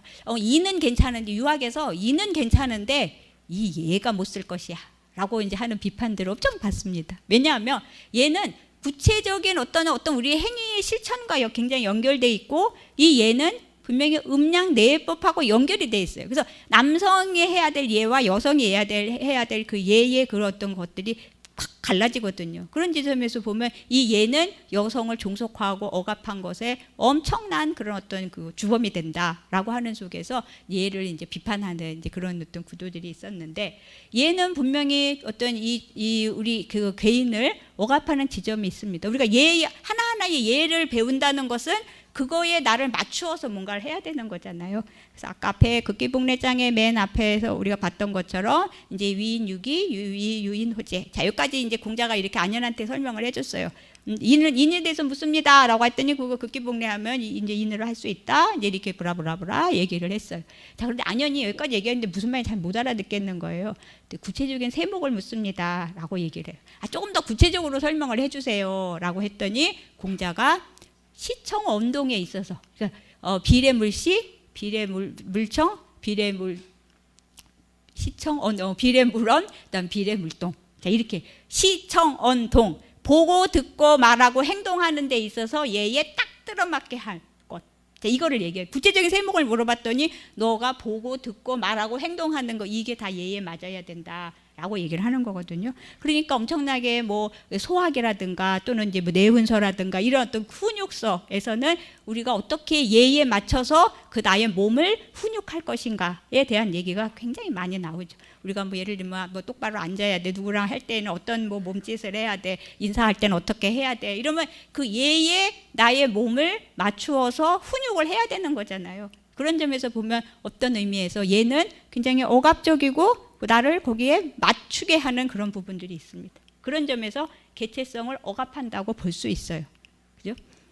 자, 그런데 그런 점에서 예는 외부로부터 나한테 가해지는 것이고 그래서 그 개인을 억압하는 것이다. 특히 여성을 더 억압한다. 라고 하는 부분들이 이제 비판적으로 쓰이고 그래서 효학에서 이제 공례에 이르기를 이제 귀 기울여 듣지 뭐뭐 하지 말며가 굉장히 많아요. 그죠? 귀 기울여 듣지 말고 고성을 질러 응답하지 말고 음란하게 쳐다보지 말고 게으르거나 방종하지 말고 잘 때 엎드려 자지 말고 머리카락 묶을 때 뭐 다리처럼 이렇게 가발이 이렇게 쓴 거처럼 하지 말며 관을 벗지 말고 힘들어도 웃어 벗지 말며 더워도 치마 걷지 말고 그죠? 또 이제 어떻게 하냐면 이 이제 구용 그래서 발은 무겁게, 손은 공손하게, 눈은 단정하게, 입은 다물고 소리는 고요하게, 머리는 바르게 숨쉬는 것, 엄숙하게 서 있는 것은 덕스럽게, 얼굴은 장엄한 모습을 해야 한다. 경명여글에도 나오고, 뭐 경명여글의 구용편에서도 뭐 구용에 대한 것들도 자세하게 이울고게 얘기를 했고, 노노에도 향당편에 보면 공자가 계단을 내릴 때는 어떻게 하셨다. 동네에서는 말을 잘 못하는 것이처럼 어눌하게 이렇게 했지만 조정에 가서는 굉장히 말을 했다. 왜 동네에서는 말을 좀 어눌하게 했을까요? 왜냐하면 향당에서는 동네에서는 어르신들이 계시니까 자기가 마치 말을 잘 못하는 것처럼 어눌하게 이렇게 했지만 조정에 가서까지 어눌하게 있으면 안 되잖아요. 그죠? 자기 직장에 가서는 또 자기 걸 해야 되잖아. 자, 그러니까 거기 가서는 말을 잘하셨다. 뭐 어떤 그런 털옷을 이렇게 입으셨고, 뭐 여기에는 어떤 색깔의 뭐를 어떻게 입으셨다. 얘가 굉장히 뭐 자질구레하다. 우리 막 그 얘기를 들었는데, 그런 점에서 보면 얘는 분명히 이 개인을 억압하는 측면이 있습니다. 그래서 그 부분에 대한 거가 엄청나게 이제 비판을 했던 거고, 예로 돌아가야 함, 나를 이겨서 예로 돌아감, 이거는 개인을, 인간을 억압하는 거에 대표적인 어떤 그런 명제가 된다라고 우리가 얘기를 했는데, 사실 잘 들여다보면 어떤 주체도, 그죠? 그 예 없이는, 유교적 주체는 예 없이는 형성될 수가 없고, 그다음에 우리가 그렇게 억압적인 것처럼 보이지만 우리가 그런 규범이나 예나 이거를 벗어나서 살 수 있는 사람은 없거든요. 그런 사람을 우리가 도덕 주체라고 할 수도 없어요. 그러니까 좀 알아듣기 쉽게 얘기하자면, 예를 하나의 규범이라고 본다면, 뭐 규범은 뭐 법도 있을 거고 도덕적인 어떤 그 관습적인 이런 것도 있을 거고, 뭐 이렇게 있을 때 우리가 그런 것들을 내가 익히잖아요. 그러니까 법을 잘 지킴으로써 모범적인 시민 주체가 되죠. 내가 법에 맞섬으로써 주체가 되지 않죠. 그죠? 법, 그까지 법 이렇게 하는 사람이 모범적인 시민 주체로 설 수 없습니다. 법을 내가 준수하는 것, 법을 따르는 것. 그러면 따른다, 준수한다라고 하는 말에는 뭔가 수동적인 게 들어있어요. 그렇게 함으로써 주체가 되는 거예요. 그러니까 굉장히 그게 양가적이고 굉장히 이중적이죠. 그죠? 내가 어디에 복종을 한 것 같은데 얘에 복종을 했어, 규범을 따랐어, 법질서를 준수하고 따랐어, 지켰어. 그러면 내가 거기에 뭐가 이끌려 들어간 것 같은데, 그렇게 함으로써 내가 법적인 주체가 되는, 법 앞에 서서 주체가 되는 거고, 그런 규범을 잘 지킨 도덕 주체가 되는 거고, 그죠? 예에 그 종속됨으로써, 예를 내가 잘 수행함으로써 그러면서 도덕 주체가 되는 것이고. 자, 이렇게 보면은 얘가 반드시 바깥에서부터 오는 억압적인 것이기만 한가? 에 대해서 우리가 좀 생각해 볼 필요가 있고요. 그래서 요즘에 이제 현대 여성주의 안에서 그런 주체가 형성되는 거를 볼 때에 우리는 법이나 질서나 규범이나 예나 여기에 맞서서 그게 된다라고 생각한 거지, 그렇게 생각하는 거가 어느 만큼 그게 가능할 것도 같지만 사실 우리는 이런 규범적인 거 안에서 그걸 벗어나서 있기는 어렵거든요. 근데 저처럼 여성주의에 대한 얘기들을 막 이러고 하고 다니고, 우리의 가족이 굉장히 가부장적이야 라고 그 가족이 갖고 있는 가부장성이나 우리의 그런 어떤 뭐 질서나 법이나 규범이나 이것이 갖고 있는 남성 중심성을 비판하지만, 여전히 그 언어 사용하고 여전히 그 안에서 살아가면서 거기에 복종하면서, 그런데 약간의 불복종의 영역들을 조금씩 만들어내는 거잖아요. 그런 방식으로 살 수 있지, 우리가 얘가 가부장적이야, 그래서 여기를 나는 얘는 하나도 안 하겠어, 법이 가부장적이고 남성 중심적이야, 난 이거를 안 하겠어, 이거를 거부하겠어, 거기에 내가 맞서겠어. 자, 이렇게 함으로써 주체가 되는 경우는 없거든요. 자, 그런 점에서 우리가 얘가 갖고 있는 어떤 종속성 플러스 그 다음에 그 얘를 내가 왜 그러면 수행해야 할까라고 하는 것을 내가 어떻게 아는가라고 하는 그 내면의 그 나라고 하는 거가 굉장히 양가적으로 이렇게 엉키면서 내가 주체로 서게 되는 거. 우리가 예에서 볼 거는 유교적 예는 갖다 버릴까 그냥 따라야 될까를 보는 게 아니라, 그 극기 복례할 때 예로 돌아감이라고 하는 그 예라고 하는 것이 그 예가 갖고 있는 그 어떤 이중성을 우리가 잘 보는 거. 그 안에서 우리가 어떤 새로운 뭐 여성 주체면 여성 주체 또는 다른 어떤 주체에 대한 논의들이 가능할 수 있다는 거예요. 조금 어렵게 들리긴 하는데 어떤 거냐 하면, 쉽게 얘기하자면 이런 거예요. 숭령공. 이거를 예로 들어 설명할 수 있어요. 숭령공은 어떤 기술에 대해서 이 사람 굉장히 전문가죠. 그 기술을 올라탄 사람처럼 보이잖아요. 이 기술을 막 자기가 컨트롤하고 이거 내 맘대로 내가 그거를 잘하는 사람을 숭령공이라고 하잖아요. 숭령공은 다시 잘 들여다보면 그 기술을 내가 습득하면서 거기에 계속 반복적으로 그거를 수행한 사람이에요. 그러면 그 일에 대한 것들은, 그 훈련을 계속 내가 거기에 복종하면서 그 기술을 닦아낸 사람이에요. 그렇게 보면 우리가 그 기술을 완전히 올라탄 사람이 숭늉공이기도 하면서 그 기술에 내가 복종한 어떤 것들이 있음으로써 이게 숭늉공이 됐다는 걸 알 수 있지. 우리가 이제 영어에서 서브젝트라고 하는 게 있고 주체적이다. 주체적으로 해. 뭐 이런 얘기 하잖아요. 그 서브젝트는 주체, 내가 함 이런 자율성을 기반한 가지고 있는 그런 주체라는 그런 말로 번역도 되지만 주제라는 말로도 번역이 됩니다. 오늘의 주제가 성리학의 욕망론. 그러면 우리는 그 주제 안에서만 얘기를 해야 돼요. 딴 얘기를 하는 건 안 돼. 그러면 이 서브젝트라는 거 안에는 내가 어떤 강한 그 주체성이라고 하는 것도 얘기하지만 그 안에 복종됨이라고 하는 거를 함께 가지고 있습니다. 우리가 이제 그런 이중적인 어떤 것들을 보면서 유학에서의 예를 우리가 어떤 그렇게 억압적인 것으로만 보는 게 아니라 우리는 사실 어떤 권력의 그런 것을 완전히 벗어나서는 뭔가를 할 수 없는, 그죠? 이런 것들의 그 양가성을 생각하는 거, 자, 이런 주제 안에서 생각해 볼 필요가 있고요. 자, 그래서 여기 이제 수학의 그 경신편을 보면 자, 성에 올라 손가락질 하지 않고 성 위에서는 소리치지 말고 뭐 집에 갈 때 주인에게 뭐 어떻게 하고 당에 오를 때는 어떻게 하고 문 밖에 신이 두 켤레 있을 때는 말소리가 들리면 들어가고 들리지 않으면 들어가지 말고 뭐를 하고 뭘 하지 말고 굉장히 내가 막 그걸 익혀가지고 굉장히 억압적이 되는 것 같잖아요. 그죠? 뭘 하지 말거나 하라거나 뭐 이런 게 이렇게 많아라고 이제 얘기가 되는데 자, 여기에서 우리가 그렇게 억압적인 거, 외부에 소학에 있는 그런 것들은 굉장히 많은 간섭을 하면서 나를 이래라 저래라 하는구나. 그 나를 이렇게 주체적으로 내가 뭘 할 수 있게 그렇게 하지 않는구나 라는 생각을 언뜻 할 수 있는데 우리가 거기에서 그런 억압적인 것만 봤다면 잘못 읽은 것이라는 거예요. 자, 어떤 거냐면 성에 올라가 손가락질 하지 말고 당에 오를 때 소리를 드높여라. 뭘 하지 말고 뭐를 해라.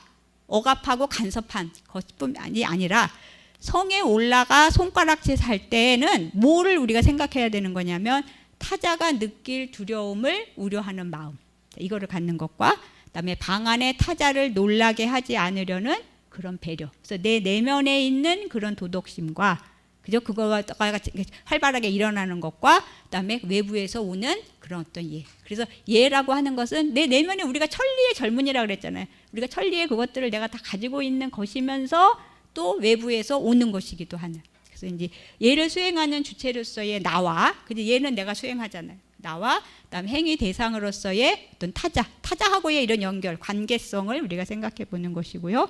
그다음에 사회 규범으로서의 예.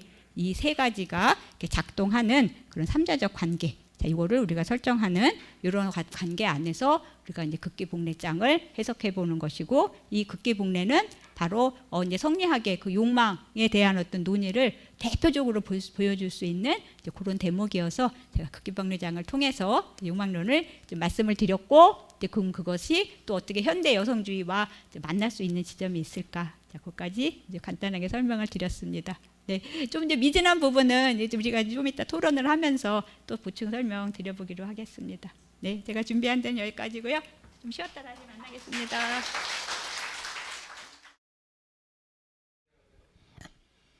예, 지금부터 제2부 순서 토론 진행을 하도록 하겠습니다. 혹시 플로에 계시는 분 계시면 안으로 조용히 좀 들어와 주시고요. 예.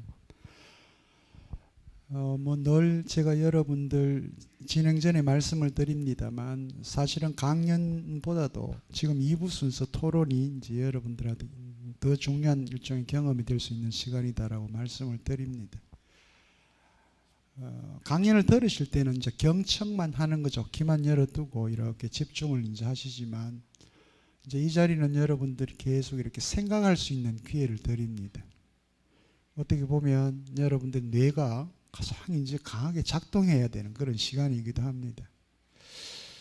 오늘도 이제 지난 시간에 우리 최재목 교수님께서 오셔가 믿을 신자 신뢰라고 하는 주제와 관련해서 이제 얘기를 했습니다만 인간의 그 본래적 마음에는 인이 예지 신이라고 하는 오상 뭐 이렇게 표현했습니다만 이것들이 다 들어있는데 그 중에서도 신이라고 하는 것은 바로 인이 예지라고 하는 이 본래적 마음이 발현할 수 있도록 실현이 될 수 있도록 해주는 일종의 중매장이 매개자 역할을 한다고 해서 오상에서 항상 중간에 두고 이제 그렇게 표현을 하기도 했었는데 그럼에도 불구하고 보통 우리 이제 선진 육아에서 이야기할 때는 특히 뭐 공자, 맹자 얘기를 하시면 항상 인이 가장 우선시되는 것으로 이제 그렇게 표현하기도 하고요. 다 뭐 예지신이 다 본래의 마음이기도 합니다만 그렇게 두고 보는데 또 우리 이 원장님께서는 아주 독특하게 또 그렇게 이해를 하십니다.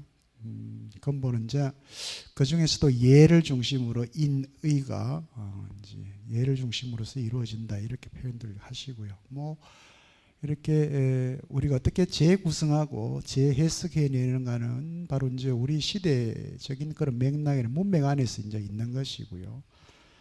오늘도 뭐 여러분들이 고전 안에서 이루어지고 있는 극기복례라고 하는 이 핵심적인 개념이 이제 인에 이르게 되는 하나의 과정을 표현하는 것인데 그것이 공자에게서는 혹은 주의에게서는 혹은 주의가 줄을 달았던 그 내용과 관련된 각각의 비판 내용에서 이것들이 극기복례라고 하는 것을 어떻게 이해해야 될 것인가를 우리 또 선생님께서는 오늘 우리들의 관점에서 다시 재구성하고 재해석하는 그런 작업들을 이제 이렇게 가졌습니다. 이제 그 과정에서 여러분들 특히 이제 이 극기라고 하는 것을 일종의 선생님께서는 타자의 철학이다라고 그렇게 이제 극기를 표현했습니다. 나를 이긴다라고 하는 것이라고 하는 것은 결국 나와 관련된 다른 사람들, 그죠? 그 나와 동일한 주체로서의 다른 사람들을 전제하고 상정할 수 있는 힘을 갖게 하는 것. 그게 결국은 극기다라고 이렇게 이제 말씀을 하셨고요. 그것이 될 때 이 극기가 되고 이제 복례 이제 예로 이제 다시 이제 복귀하는 과정.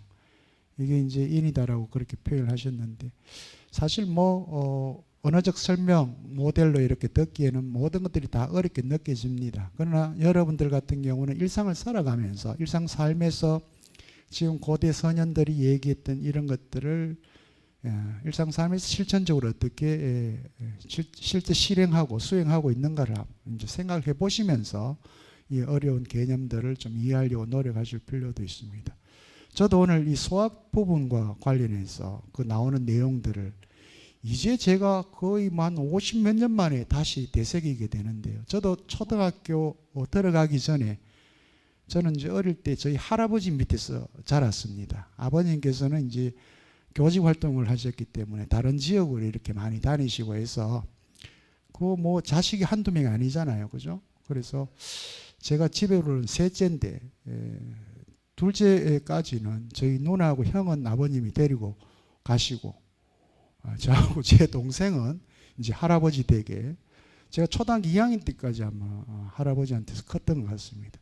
그래서 어릴 때 잔정은 어떻게 보면 부모님보다는 할아버지 할머니 그 정이 굉장히 깊고요.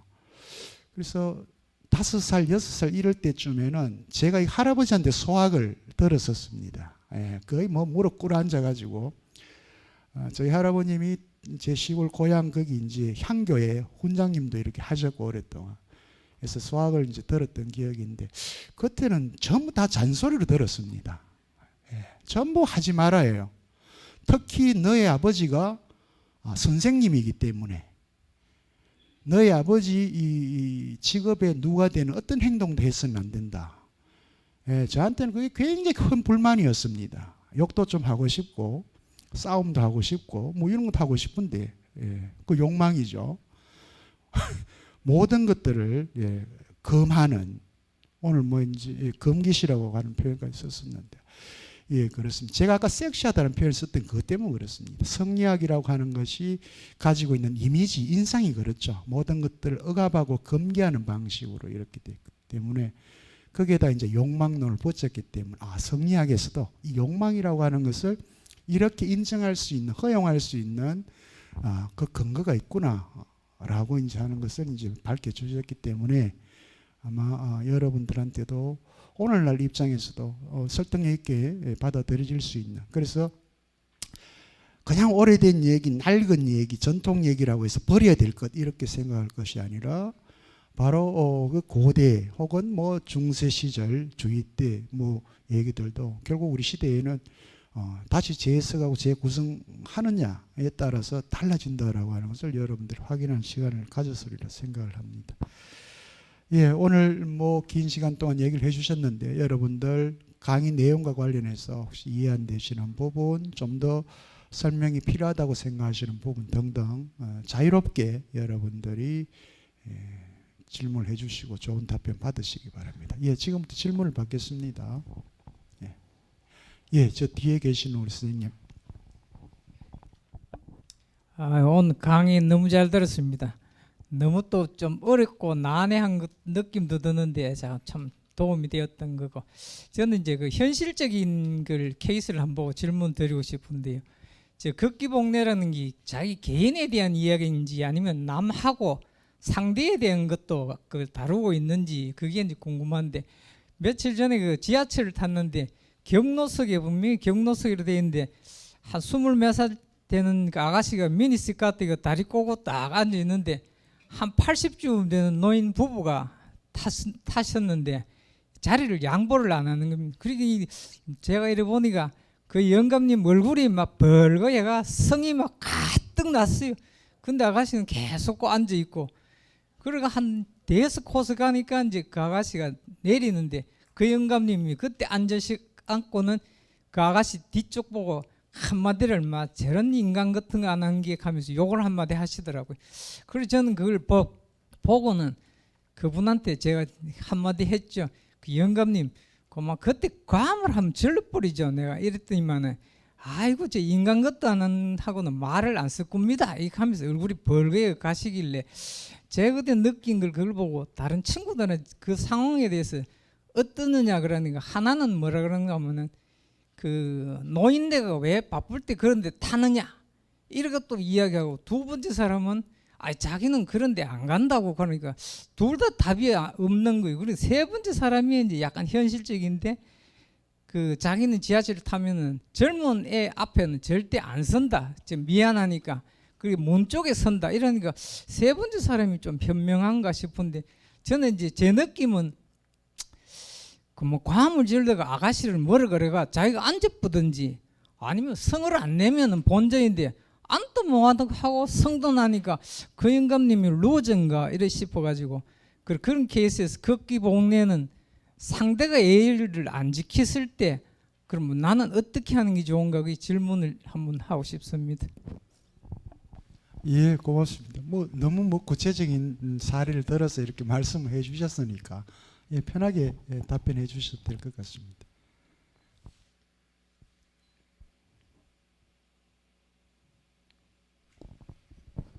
자, 이제 극기복례하는 것이 천하가 이제 인의로 돌아간다. 그래서 이제 인에 대해서 물었더니 극기복례를 이제 말씀하신 거잖아요.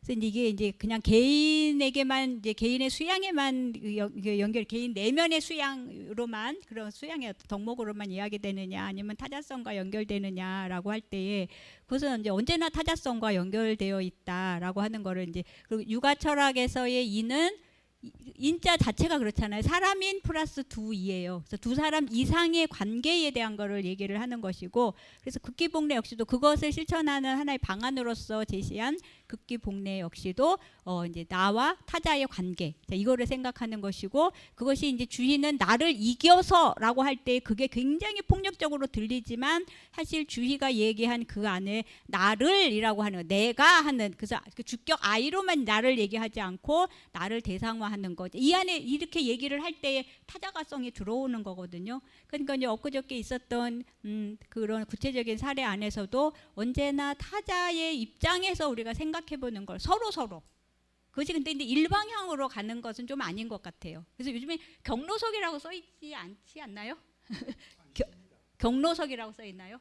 노약자석이라고 써있지 않고 노약자석으로 바꿨죠. 예, 그러니까 왜냐하면 나이, 에이지의 문제는 굉장히 중요해요. 그죠? 타자를 배려할 때에 연세가 높으시면 어쨌든 그죠? 뭐 체력적으로나 뭐 이런 것들이 힘드시기 때문에 필요하지만, 이제 그게 경로, 나이만이 우선이 되는 것, 그런 시대가 아니다라고 하는 거를 좀 어느 정도 반영해서 노약자석 이렇게 좀 바꿨잖아요. 그러니까 노인은 거기에 들어가는 것이고, 그러면 이제 또 임산부의 경우도 들어갈 수 있는 거니까 임산부 배려석은 또 따로 분홍색으로 또 따로 돼 있기도 하고, 젊은 나이가 어리기는 하지만 뭐 아플 수도 있고 약자일 수도 있고 뭐 장애를 가진 사람일 수도 있고, 자 이럴 때에 그러니까 그것은 공자의 이는 나이가 많으면 무조건이다. 이렇게 무조건은 아닌 거예요. 언제나 그 중용은 시중이에요. 때에 딱 들어맞음. 그러니까 그 상황 안에서 그때그때의 그런 어떤 현실 상황에서 맞춰야 되는 것이고, 그런데 이제 연세가 있다라고 하는 것은 조금 절대적인 사항이기도 하잖아요. 일단 나이가 많은데 그냥 막 힘이 넘쳐나는 물론 그런 분도 계시긴 계시더라고요.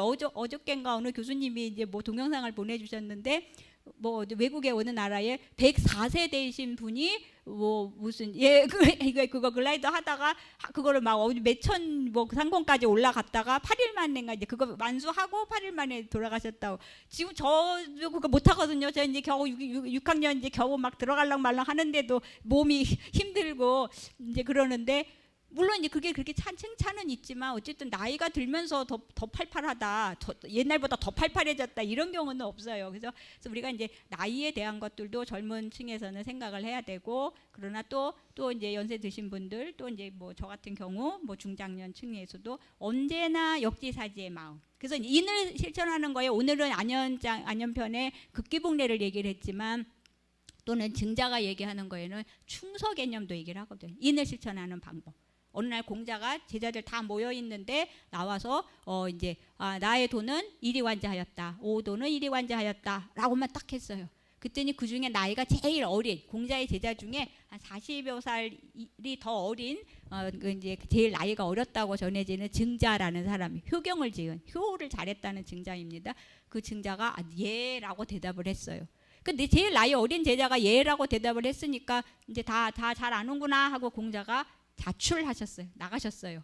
그랬더니 이제 같이 있던 문인들이 난리가 난 거예요. 아니 뭐라고 하시는 거냐 할 때 증자가 부자지 도는, 선생님의 도는 충서일 따름이다라고 했어요. 그때 충은 자기를 다 잘하는 것, 진기주의 충, 자기를 아주 진심되게 다 하는 것. 자, 이것은 자기에 대한 것이라면 서는 용서할 때 서자인데요. 위에 같으려 플러스 마음심이에요. 나와 다른 사람의 마음을 같게 생각해 보는 거. 역지사지한다 우리가 이렇게 얘기를 하잖아요. 그래서 우리에게 인을 실천한다는 것은 언제나 다른 사람과의 그런 관계 안에서 다른 사람을 떠올리는 거예요. 내가 그냥 어떤 도덕적인 행위를 해야지, 내가 해야지 여기만 떠올리는 게 아니라, 내가 도덕적인 행위를 하는 데에는 언제나 타자가 나한테 이미 연루되어 있어. 우리는 그런 관계 안에 있어. 그래서 타자를 생각하는 그 마음, 이거를 언제나 함께 갖고 있는, 그래서 그러니까 관계적인 거 안에서 우리가 생각을 해봐야 될 것 같고, 그리고 그것은 딱 정해져 있는 어떤 절대적인 뭐 이런 것이 아니라 시중이라고 하는 것도 또 공자의 그런 사상 속에서 생각해 보면 좋을 것 같아요. 그러니까 좀 어렵죠, 그죠? 그때그때에 맞는 거 이러니까 또 그게 내가 결정해야 될 어떤 것으로 또 그 나의 책임으로 오기도 하잖아요. 그때 뭘 이렇게 해라. 나이가 몇 살인 사람이 오면은 일어나라. 뭐 이런 게 아니라 노약자서 이렇게 해놓고, 그러면 그게 이제 또 약간 주관성이 들어가서 내가 선택하고 내가 판단하고 하는 나의 자율성이 들어오기도 하고, 언제나 이렇게 양가적인 것이 있습니다. 그래서 이제 그런 콘셉트를 생각하는 게 이게 포스트 모던한 사유거든요. 우리가 지금 여기 다 안에 들어와 있다, 방 안에 들어와 있다라고 얘기하는데, 안과 밖은 분명히 다른 것 같죠. 그죠? 그래서 문지방이라고 하는 것은 안과 밖을 가르는 거다, 구분하는 거다. 맞습니까? 문지방에 여기 이쪽에 들어와 있는 거 여기가 아니고 문지방의 저쪽은 밖이다. 맞습니까? 맞아요. 자, 그러면 이제 분명히 문지방은 구분하는 거죠. 안과 밖을 구분하는 거죠. 그죠? 구분하는 게 문지방이잖아요. 자, 근데 우리가 이제 이따 강연이 끝나면 또 아까 들어오실 때 어디로 들어오셨어요? 문지방으로 들어오셨죠. 그러면 안과 밖을 연결하는 거예요? 분리하는 거예요? 연결이잖아요. 그럼 연결하고 분리는 굉장히 다른 말인 것 같은데, 연결 분리가 함께 있어요. 그래서 요즘 포스트 모던한 사고에서는 문지방 이론, 안과 밖이 굉장히 다른 거고 얘는 서로 만날 수가 없어, 그 사이에 막 아주 깊은 연못이 있어 라고 우리가 생각을 했지만, 그래서 그냥 이분법적인 사고를 했지만, 사실은 안과 밖이 구분돼서 분명히 다르지만 얘는 언제나 또 연결돼서, 연결 분리가 사실은 연결 분리가 아니라, 연결하고 분리는 다른 말이 아니라 연결 분리. 그러니까 우리가 국경선, 바운다리 이론도 얘기를 하는데요. 국경선은 A 나라와 B 나라를 가르는 선이죠. 그죠? 여기가 A고 여기는 B야. 국경선입니다. 근데 이 나라에서 이 나라 갈 때는 어떻게 해야 돼? 국경선을 넘어야 돼요. 그래서 A와 B를 연결하는 지점이기도 합니다. 그죠? 그래서 언제나 우리가 그런 걸 생각해야 되고요. 안과 밖 이게 명확한 것 같지만 그렇지 않은 거. 그래서 인과 예를 할 때에도 예전에는 우리가 그런 얘기를 많이 했어요. 왜냐하면 예로 인해서 그 예송도 일어났고 조선시대 때 싸움이 많이 일어났잖아요. 뭐 이제 누가 돌아가셨는데 3년상을 그래서 뭐 상복을 어떻게 입을 거냐 이제 효종 특히 그죠? 자 이때 이제 막 이제 효종이 죽은 거에 대해서 여러 가지 막 이제 그게 3년복을 입을 거냐 1년복을 입어야 되냐 그게 이제 서인하고 남인들이 이제 싸움 다툼이 나는 이제 그런 거 그걸 보면 얘는 너무 지리멸렬하고 좀 얘만 없었으면 어떻게 유학이 될 것 같은 그런 느낌도 정말 느낌 아닌 느낌이 들기도 하는데 사실 그런 예라고 하는 것이 언제나 외부에서 그렇게 오는 것인가? 사실 그거는 그때그때의 다른 어떤 그 결정이나 선택이나 판단을 할 수 있음을 우리에게 보여주는 것이고 그래서 예는 밖에 거고 형식이고 이는 내면의 거. 그래서 우리가 유학 안에서 이는 괜찮은데 얘가 조금 문제야 이렇게 보는 것이 아니라 이 안과 밖은 사실 늘 연결이 되어 있어요. 아까 이제 극기 복례할 때 예에 대한 말씀을 할 때 예는 언제나 바깥에서 우리에게 오는 외압적인 것으로만 이해하는 그 틀을 벗는 것. 그죠? 자 그거를 생각하는 것처럼 조금 이제 유학을 보는 데에도 지금 여기는 신유학 이렇게 돼 있어서 보통 이제 송대의 유학을 우리가 이제 예전에 그 선진 유학 공자 맹자 순자의 유학하고는 구분되는 지점 생각하면서 우리가 이제 네오 컨퓨셔니즘 신유학 이렇게 얘기를 하는데요. 이제 제가 하는 작업은 이제 그것들을 또 좀 넘어서 포스트 컨퓨셔니즘이라고 저는 얘기를 하거든요. 그래서 우리가 그래서 유학을 완전히 무화시키고 없애고 얘 폐기하고 가는 것이 아니라 그 안에서 갖고 가면서 그러나 이거 새롭게 재배치하는 거, 재구성하는 거. 이게 이제 우리가 현대 안에서도 유학을 유의미하게 볼 수 있는 이제 그런 어떤 것으로 계속 살려줄 수 있는 것이고 이제 미래적인 유학, 글로벌한 유학 이런 것들을 우리가 좀 경쟁할 수 있는 그런 것으로 가져갈 수 있다고 생각을 합니다. 우리가 보통 이제 속이 아파 이러면 속이 아픈 건 어디가 아픈 거예요? 위요? 위 아픈 게 속이에요. 속 맞아요? 위가 속 맞아요? 안 맞아요? 아 마음도 아니에요. 마음도 뭐 속이 아파 그럴 때 그렇기도 하는데 우리가 근데 속병이 났어 그러면 이제 뭐 우라가 나오고 뭐 이런 것도 하지만 근데 또 여기가 속이 아파 술 많이 마셨더니 속이 아파 이러기도 하잖아요. 그러면 속은 위를 말하나요? 안을 말하지요? 내과 가잖아요. 소화기 내과잖아요. 아니잖아요. 자 그런데 그 소화기가 위가 아닌가 바뀐가 이게 잘 생각해 보면 아주 또 이게 약가족이에요. 자, 우리가 음식물을 밖에 있는 거를 먹었잖아요. 입으로 들어갔지요. 식도 내려가지요. 위 거쳤지요. 그 다음에 이제 소장, 대장, 그 다음 어디예요? 항문, 화장실. 자 그러면 이거 어디가 아니고 어디가 밖이에요? 사실 이 위 여기는 아니라고 우리가 속이 아니라고 생각했지만 얘는 통과예요. 그냥 관이에요. 관. 자, 그렇게 보면 우리 몸이 안과 밖이 뭐 그렇게 또 완전히 구분됐나? 그렇지도 않아요. 그래서 우리가 이제 그런 좀 사고를 가지고 와서 그 유학을 볼 때도 그 어떤 것들을 볼 때에 이제 그런 것들을 좀 두려워서 그런 사유를 두려워서 생각을 할 때에 재배치할 수 있고 우리가 지금 생각하는데 조금 더 유의미한 거 우리가 지금 현실적으로 이렇게 얘기할 수 있는 거에 조금 더 다가갈 수 있고 그럴 것 같습니다. 예. 예, 아주 중요한 뭐 이런 답변해 주셨는데 아까 질문하신 선생님 그 젊은 여성이 약자라고 그렇게 이해를 하시면 될 것 같습니다. 아마 약자였나 봅니다. 네, 그래서 우리는 누구나 다 취약한 주체이기도 하거든요. 속이 어디 좀 아팠을 것 같아요. 그럴 수도 있어요. 예, 또 다른 질문 받겠습니다.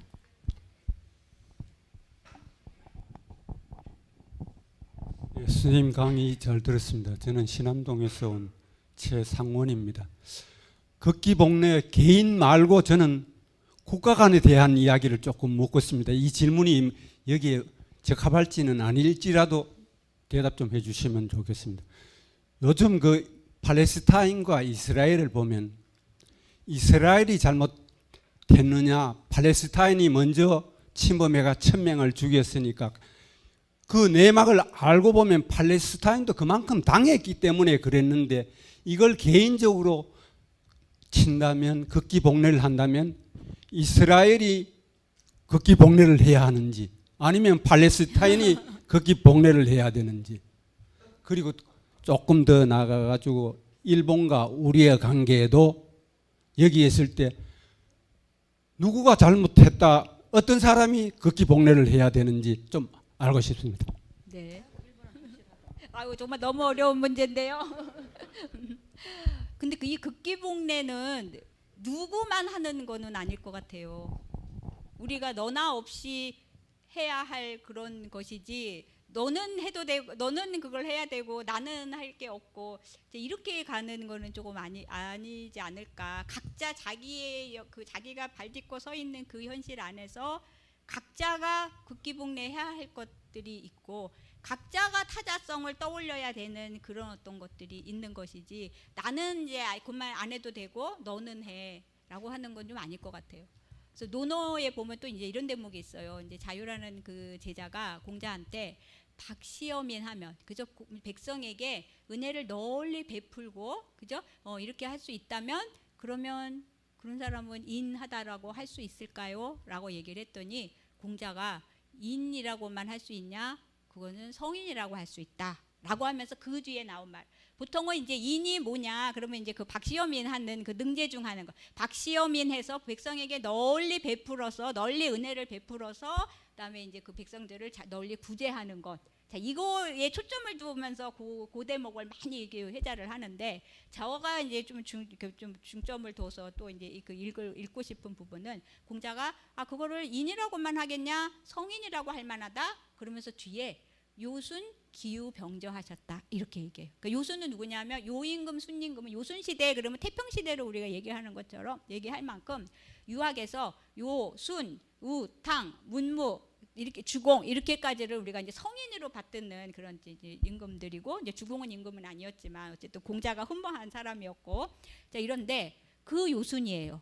그런데 그렇게 이상적으로 정치를 잘했고 태평성대를 이끌었다고 하는 그 요임금 순임금조차 기후병저했다. 거기에 내가 꼴에 도달했다라고를 생각 안 하고 내가 그거를 못했을까 봐서 늘 안절부절하셨다. 이렇거든요. 그러니까 내가 거기 꼴 들어왔어. 끝. 우리가 이제 이 정도 했으면 됐어라고 얘기할 때에 타자는 이제 나한테 들어오질 않아요. 나는 이제 완성됐으니까. 그런데 요순 임금이 성인인 것은 기후병저한 거. 사실 이 부분이 굉장히 중요한 거거든요. 제가 보기엔 논어에서 박시여민 능제중 여기보다 물론 그거 중요하죠, 그죠? 백성들을 널리 사랑하고 널리 베풀고 은혜를 널리 베풀어서 백성들을 구제할 수 있었던 그 능력은 굉장히 중요하지만 그것이 내가 다 했어. 나는 괜찮아. 딴 사람, 딴 제후들, 딴 왕들 해라고 하는 게 아니라 본인이 그거 내가 지금 잘하고 있나 늘 자기에게 그거를 묻고 전전긍긍한 거. 그래서 우리가 어떤 도덕적인 실천을 하는 것은 뭐뭐 했어라고 이렇게 진술문으로 얘기하기보다 언제나 의문문. 내가 지금 그걸 잘하고 있나? 라고 하는 것들을 우리가 좀 의문문으로 얘기를 해보는 거. 이렇게 해야 타자성이 계속해서 열리는 거거든요. 그러니까 팔레스타인이 아까 이스라엘이 아까 너는 하고 너는 안 하고 그러니까 물론 이제 그중에 너는 이제 이런 방식으로 극기복례를 해야 되고 너는 이렇게 해야 돼 이런 거를 우리가 좀 얘기를 해볼 수 있겠죠. 그래서 이거는 남녀노소 누구나 그걸 해야 될 것이고 그리고 이제 막 이제 남녀 문제에서 막 남혐 여혐 요즘에 막 이제 그 젊은 사람들 안에서 또 막 그런 얘기들 나오잖아요. 그러면 남성이 이제까지 중심이었으니까 남자들이 좀 그 반성을 해라. 여자들이 또 뭐 데이트 비용도 안 내고 그러니까 여자들이 해라. 이게 아니라 각자가 극기복례 해야 돼요. 각자가 서를 해야 돼. 그죠? 각자가 역시 해제의 마음을 가져야 되는 것이고 각자가 기후병저 해야 되는 것이고 그런 점에서 우리가 의문문으로 생각해 보기. 물론 이제 의문문으로 그거를 생각해야 된다 이러면 그게 근데 그게 이제 경학적으로는 그런 말이 되냐? 의문문을 하려면 뒤에 호가 붙든지 뭐 해야 되는데 그렇지만 그렇게 꼭 우리가 그 글자 작구에 그 연연하기보다는 그거를 좀 이렇게 과감하게 우리가 의문문으로 생각해 보기 이런 것들도 하나의 어떤 방안으로 또 생각을 해볼 수 있을 것 같아요. 예, 그 뭐 충분한 답변이 되는지는 모르겠습니다만 나중에 국제 분쟁 전문가를 한번 불러서 우리 구체적인 어떤 정책이나 이런 거는 좀 구체적인 그런 정책가 최 와야 선생님 되는데 늘 저런 궁금증을 갖고 계시는데 충분한 답변을 드리지 저는 못해요. 철학가고 윤리학자니까 우리가 윤리적으로는 또 다른 질문 계속 이어서 받겠습니다. 예, 선생님.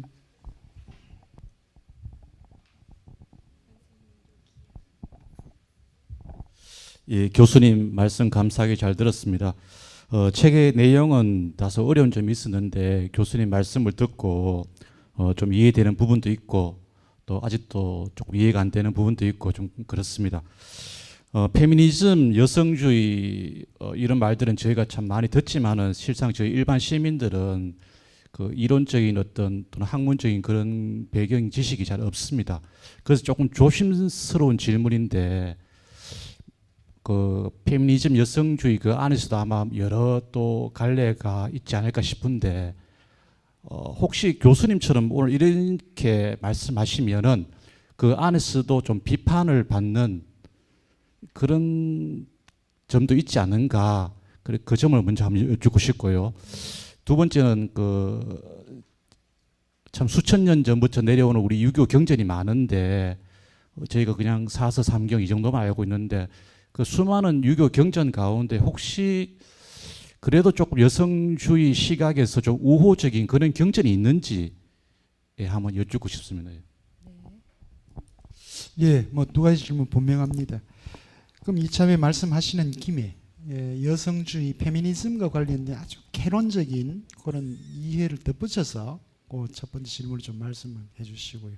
두 번째 혹시 그런 경전이 가능한지 어떤지 모르겠습니다. 거기까지 한번 답변 부탁드립니다. 일단 그 페미니즘, 그 여성주의 진영 자체가 좀 넓어요. 스펙트럼이 좀 넓습니다. 선생님 말씀하신 대로. 그리고 이제 제가 얘기하는 이거가 그 진영이 이제 여러 진영이 있다 보니까 뭐 서로 또 비판적인 어떤 지점들도 있겠지요. 그런데 그럼에도 불구하고 여성주의라고 이렇게 하나로 묶일 수 있는 지점은 우리에게 억압과 지배가 있었다. 그래서 억압과 지배를 걷어내야 한다라고 하는 거에 대해서는 다 공유를 하는 지점이고, 그런데 그것을 이제 어떻게 넘어설까라고 하는 거에서 이제 여성의 몸, 여성의 경험, 이게 정말 제 일로 와야 된다라고 보는 이제 그런 사람들이 있는가 하면, 그래서 이제 정말 여자의 몸으로 태어난 요 사람들만 여성주의의 주체가 되는, 이게 조금 이제 그렇게 레디컬하게 급격하게 이제 급진주의적으로 이게 얘기하는 그런 사람들이 있는가 하면, 우리는 남성이지만 그 중에서도 소수자들이 있고 또 그 중에서도 또 어떤 중심에서 벗어나 있는 남자들도 있고, 그런 사람이라면 또는 의식을 가지고 의식적으로 여성주의 의식을 가진 사람이라면 언제나 연대할 수 있고 함께 할 수 있는 것. 이런 어떤 지점이기 때문에 제가 있는 그 진영은 좀 후자 쪽인 거죠. 그래서 예전에 그 위험한 발언이기도 하지만 예전에 뭐마드 뭐 해가지고 굉장히 막 시끄러웠던 적이 있었잖아요. 2017년, 18년, 19년, 18년 이때.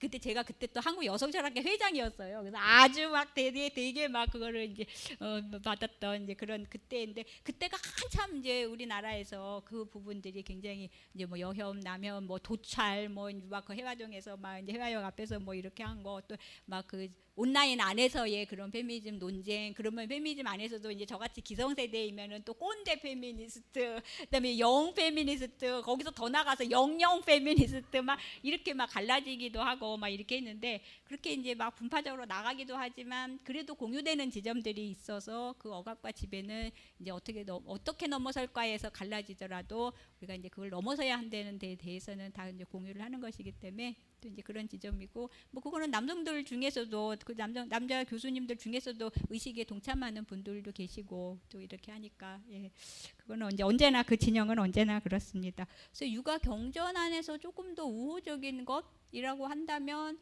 그래도 그러니까 이제 저는 이제 유학을 큰 덩어리로 하나로 그냥 유학 이렇게 하면서 유학은 여성 억압적이었다 이렇게 보는 거에 대해서 제가 조금 이제 부정적인 시각을 갖고 있거든요. 그래서 우리가 유학 이렇게 얘기할 때 그게 한 덩어리로 그냥 이렇게 컨퓨저니즘 이렇게 되는 것이 아니라, 그것도 분명히 어떤 그 역사성이 있고 그 발전 과정 안에서 이론 보완의 역사를 가지고 있는데, 그렇게 보면 분명히 선진 유학과 그 다음에 뭐 한당대의 그 유학과 또 이제 송대 유학과 명청대의 유학 분명히 다르거든요. 아까 극기복례 해석하는 데 있어서만도 우리가 조금 이렇게 봤었잖아요. 이제 그런 것들을 생각하면 유학 안에서도 여러 또 뭐 진영이 있었다, 내지는 뭐 어떤 그 유행도 있었다, 뭐 이런 것들을 좀 생각하면 그래도 선진 시기에는, 그러니까 고대에는 조금 더 그게 느슨했고 상대적으로 느슨한 그런 것들이 있고, 그래서 이제 뒤로 오면서 조금 이제 한대 이후에 동중서 이후에 좀 더 공고화되고, 또 성리학 주자학에 오면 그 부분이 공고화되는 이런 지점들이 있었고, 또 이제 그게 다시 또 이제 비판되는 그런 과정들이 있었고,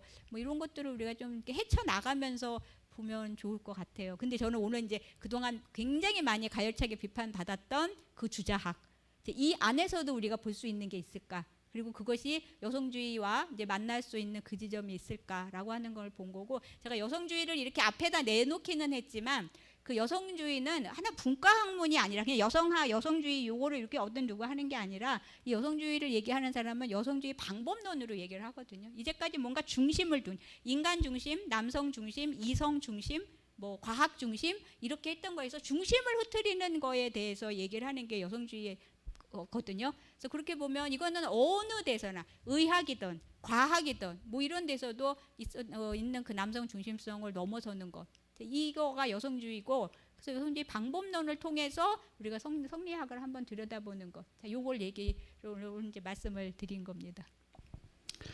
예, 그 얼마 전에 여러분들 노벨 경제학상을 받으신 분이, 이분이 여성이죠, 그죠? 하버드 대학의 경제학과 교수입니다. 이분 연구 분야가 소위 말하는 이 노동 영역에서의 임금의 차이, 여성과 남성의 임금의 차이는 왜 이렇게 나는가, 이걸 수십 년간 연구를 해오신 분이에요. 그러면서 이제 그 임금 차이가 나는 과정에서 바로 이 남성 중심의 사회에서 만든 일자리의 방식이 다르기 때문에 그렇다.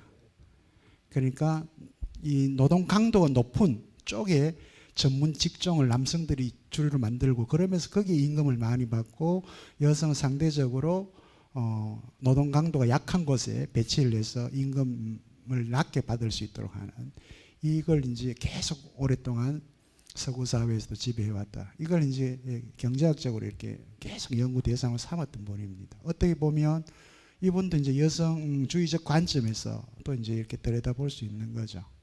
이 노벨 경제학상도 거의 대부분 뭐 남성 중심으로 이렇게 지금까지 받아왔는데, 어떻게 보면 유리천정을 뚫은 그런 셈이기도 합니다.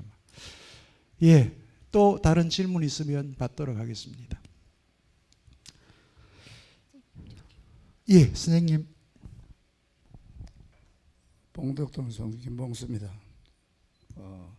교수님 강의 잘 들었습니다. 우리가 끝에 그 예자라는 말, 그 밑에 포함된 하도 많은 중에서 우리가 아침에 일어나서 안녕히 주무셨습니까?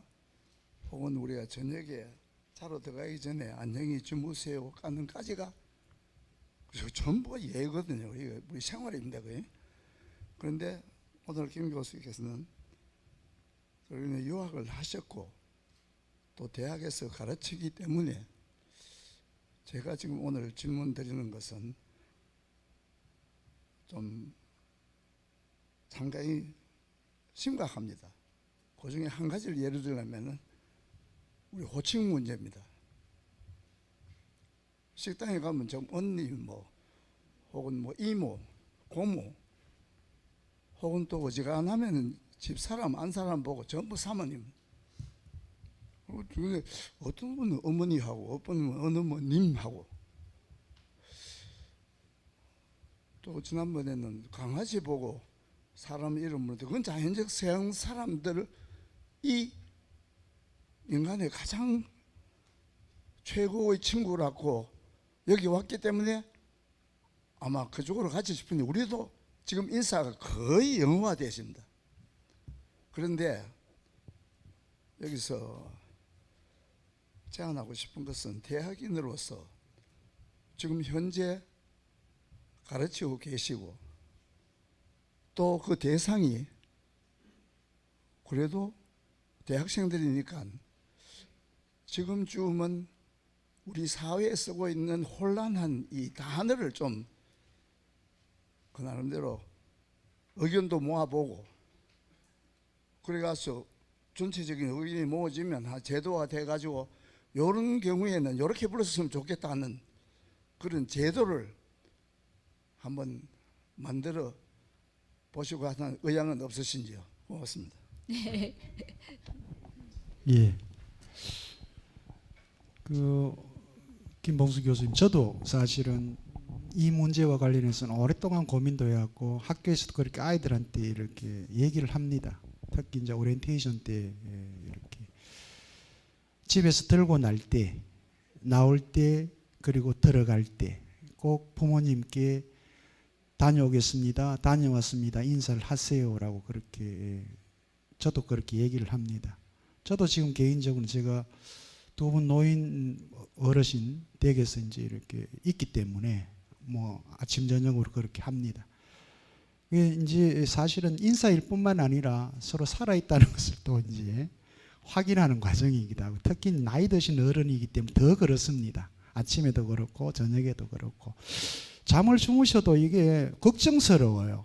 혹시 숨을 쉬시는지 이것도 확인해 봐야 돼요. 해서 이제 그렇게 하는데, 저는 그런 부분에서는 아이들한테도 그런 얘기를 합니다. 혹시 집에서 나와서 학교를 다니더라도 그럴 경우에는 문자보다는 전화를 한번 드려서라도 그렇게 인사하는 것들을 습관화시켜라, 그렇게 표현합니다. 우리 여기서 뭐 인이 예지신이다 뭐 이렇게 얘기를 하지만 이게 우리 인간이 타고나면서 본래 가지고 있는 것이라고 이야기한다 하더라도 이것이 습관화되지 않으면 안 되거든요. 뭐 아리스토텔레스도 늘 뭐 덕 이야기하지만 그거 다 습관화시키라 그랬습니다.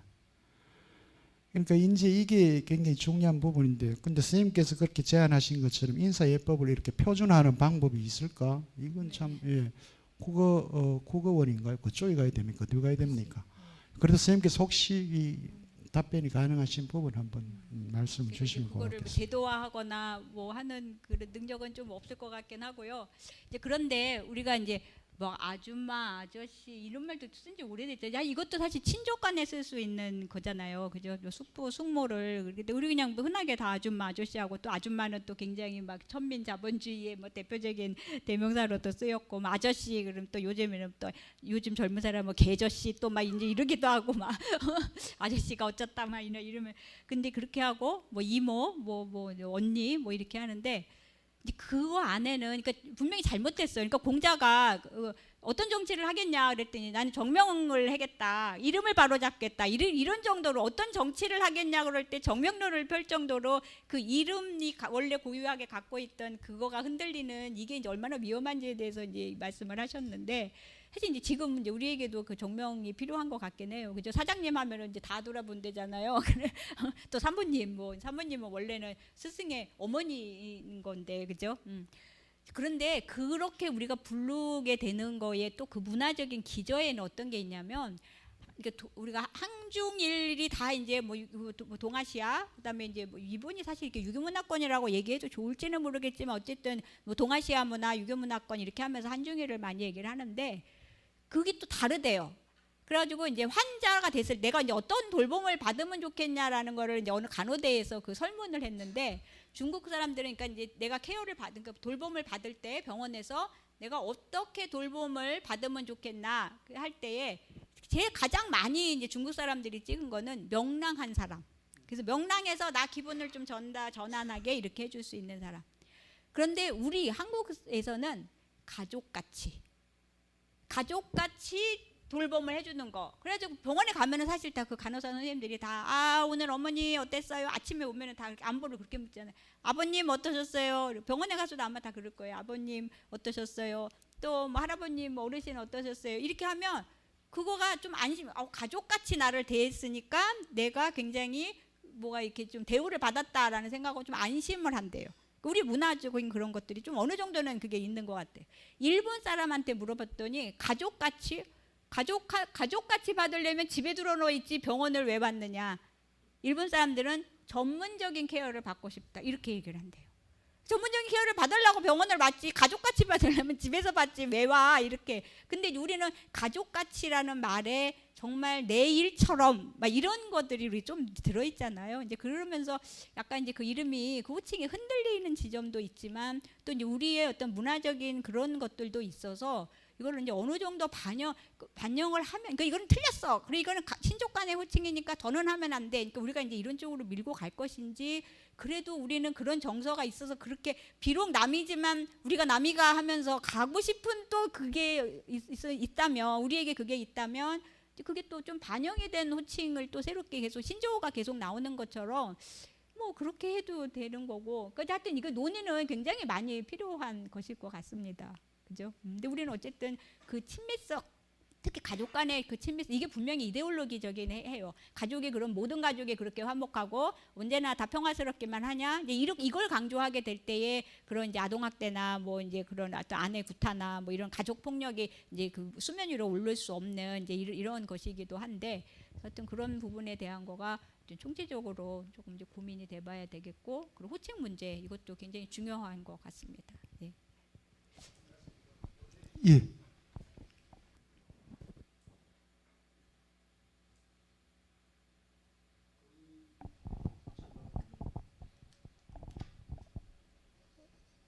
초등 교육이나 그 밑에 유치원 교육이 이제 워낙 시대가 많이 변하다 보니까 빈부의 차이가, 어떤 학교는 원어민 선생을 모시면은 약 한 120~130만 내서 저 강남에는 한 200만 원까지 든답니다. 그러면 그게 전국에 840개가 지금 성행하고 있다 그러는데, 그것도 레벨 테스트 그래가지고 거기 통과돼야 그 반에 들어가지 돈 있다고 들어가는 건 아니랍니다. 왜 지금 교수님 말씀에 왜 걱정이, 어떻게 좀 빨리 시작해가지고 언젠가는 그걸 좀 만들고 싶은 마음에서 가만히 두면은, 조금 전에 말씀드린 우리 인사가 전부 영어는 지금 세계 언어가 언젠가는 우리 한글이, 저는 젊은 사람들 그럽니다. 자녀들이 언젠가는 한글만 가르치면 세계 여행할 수 있다.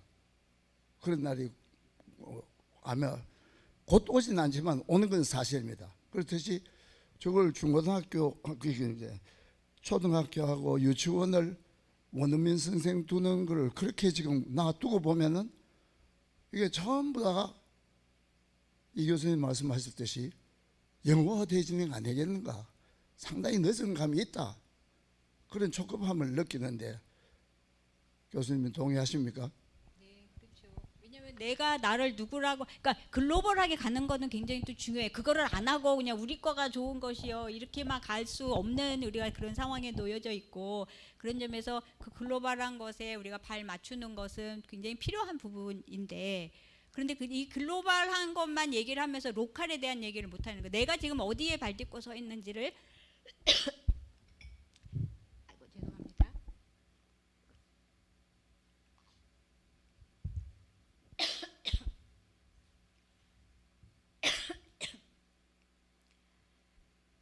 아이고.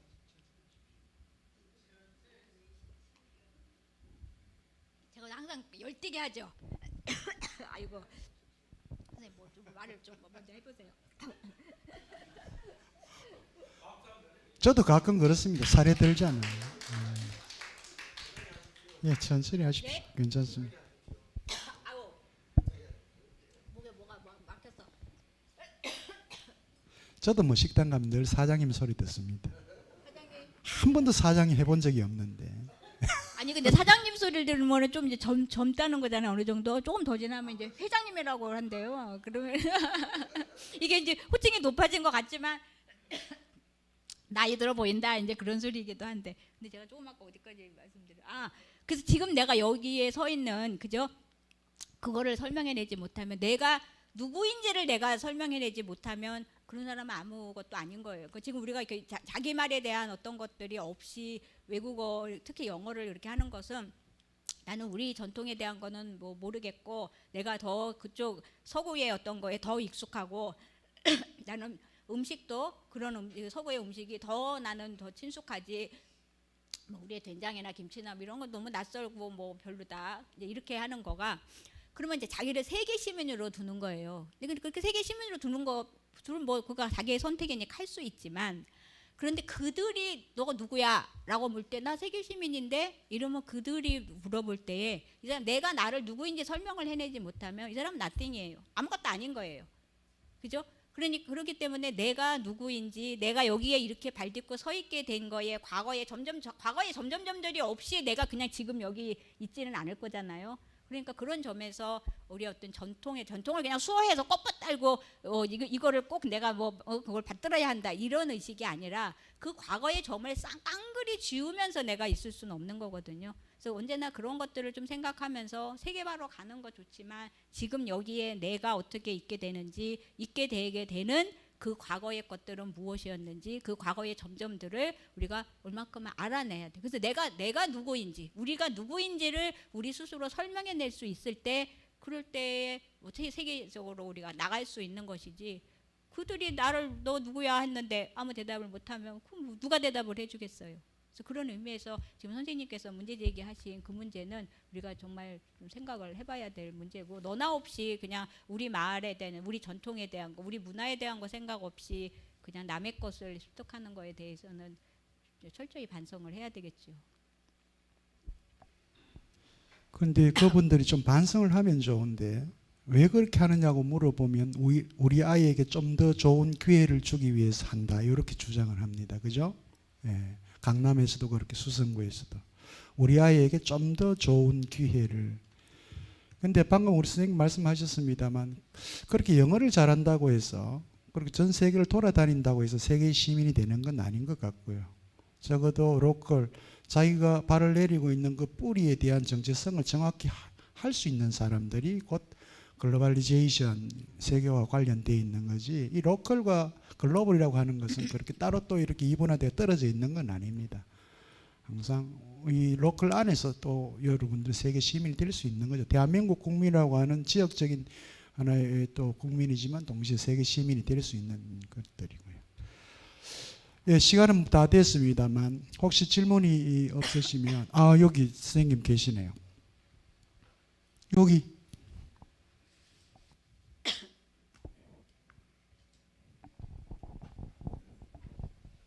혹시 시간이 부족하면 하지 않겠습니까? 괜찮습니까? 예. 시간이 3분 정도 남았네요. 예. 오늘 선생님 강의 잘 들었습니다. 예. 그런데 아까 그 시중이라는 말씀하셨는데 제가 참 좋아하는 단어입니다. 제가 논어를 공부하면서 첫머리에 학위 시습지 할 때 저는 그 시를 시중으로 저는 해석을 하거든요. 내가 배운 것을 그때 상황에 맞게 적용해 보고 내가 배운 것을 돌아본다. 저는 이렇게 해석을 합니다. 그렇다면 그런 데 비추어서 아까 그 지하철에서 그 좌석 얘기가 나왔는데 저는 선생님 말씀하고 많이 통한다고 생각하는데 주체성을 확립한 측면에서 만일에 그 아가씨가 그게 왜 필요한지 내가 주체적으로 이해를 했다면 아마 그 자리에 앉아 있지 않았을 것입니다. 그런데 거꾸로 말하면 그런데 그것을 내가 주체적으로 이해하는 게 이게 옳다고 하고 그 전제하에서 해서는 안 된다고 생각합니다. 그러니까 무엇이 옳은지는 없고 다만 아까 말씀하신 내가 남을 배려한다는 것을 주체적으로 이해한다면 그런 좌석이 없어도 저는 양보한다고 생각하거든요. 저는 그런 좌석을 두는 게 잘못이라고 저는 생각이 듭니다. 왜 그런 좌석을 둡니까? 노약 좌석이다, 임산부석 그 좌석을 둘 필요가 없는 거죠. 모든 많은 사람들이 주체적으로 그게 왜 필요한가를 받아들인다면 저절로 양보할 것입니다. 그렇게 강요성, 그러니까 예란 것을 그렇게 강요하면 안 된다는 게 제 생각이거든요. 예. 그리고 이게 제 질문인데요. 예. 그 아까 말씀하신 대로 나와 타자가 있고 나와 타자와 타자 사이에 관계가 이제 예라는 사회 질서인데 그런데 그 사회 질서란 것이 내가 주체적으로 사회 질서에 참여하면 적어도 그 사회 질서에 대해서 재해석하고 그것을 변용시킬 수 있는 그런 여유 공간이 있어야 하는 거 아니겠습니까? 그런데 과연 성리학 혹은 유학이라는 그런 범주 내에서 그런 여유 공간이 있는지 그게 제 질문입니다. 예. 이것도 상당히 중요한 부분인 것 같아요. 과연 이 나와 타자의 이 관계성, 상호 주관성, 상호 주체성 관계에서 이 소위 이 변혁, 제가 그렇게 표현해도 됩니까? 변혁의 텀, 공간, 이런 것들이 성리학 안에 과연 들어 있는가라고 하는 부분인데 혹시 그런 가능성들 찾을 수 있습니까? 변혁의 가능성 글쎄요. 저도 더 이제 생각을 해봐야 네. 되겠지만 뭐 이제 성리학에서 뭐 주역을 해석하는 방식 뭐 이제 그래서 끊임없이 변화함에 대한 것들을 염두에 두는 뭐 그런 걸 좀 생각해봐야 될까요? 이 시중도 그렇게 해석은 할 수 없나요? 변화 혹은 적응 뭐 등등. 그렇죠. 그런- 시중이라고 하는 것이 때에 딱 들어맞으니까 그게 그 때가 언제나 고정되어 있다는 것을 전제하지 않는 그러니까요. 거잖아요. 네. 그 때가 항상 있다라는 것이니까 그거는 이제 변화의 논리를 미리 전제를 하고 있는 것이죠. 그런 점에서 보면 언제나 변혁이고 유학의 역사 자체가 아까도 말씀드린 것처럼 이론 보완의 역사거든요. 그래서 이렇게 딱 정체되어 있거나 아니면 이렇게 실체화되어 있는 것이 아니고 끊임없이 변화하는 거거든요. 그거의 논리를 가진 게 주역이잖아요. 역이 바뀔 역자잖아요. 그래서 변혁하는 거, 변혁, 끊임없이 변화. 그래서 그러니까 우리가 음과 양이 굉장히 다른 것이라고 생각을 다른 성질에 분명히 다른 성질이긴 한데. 서양의 이분법적인 논리로는 음양을 제대로 설명할 수 없는 게 뭐냐면 이거 뭐 음은 이제 그늘이고 어둡고 축축하고 뭐 이렇게 숙어 들어가는 것이고 양은 발산하는 것이고 밝고 따뜻하고 뭐 의기양양하고 뭐 이런 거다. 그러면 이제 성질이 달라요. 그죠? 분명히 그 구분이 되는 것인데 그래서 이게 음이야라고 얘기하면 우리가 주역의 정신에 의거해서 그 음양의 그 개념을 제대로 설명하면 지금은 음인데 얘는 이제 점점 차올라서 양이 될 거다. 라고까지 설명해야 사실 음을 설명한 것이거든요. 양도 양의 속성이 얘는 밝고 따뜻하고 건조하고 의기양양하고 뭐 어디 밝게 드러나는 것이고 이거가 양이야. 그 양의 속성이긴 한데 그래서 그러면 얘가 양의 속성, 얘가 양이야? 그러면 지금은 양인데 얘는 점점 사그라들어서 수거들어서 음으로 된다까지 설명해야 얘 양을 설명한 것이에요. 그러니까 서양의 이분법적인 구조 안에서 이거는 이거는 양 이렇게 설명하는 것으로는 사실 이제 우리 뭐 동양에서의 그 음양 개념을 제대로 설명한 것이라고 할 수 없죠. 그러니까 언제나 변화함의 논리를 가지고 있어요.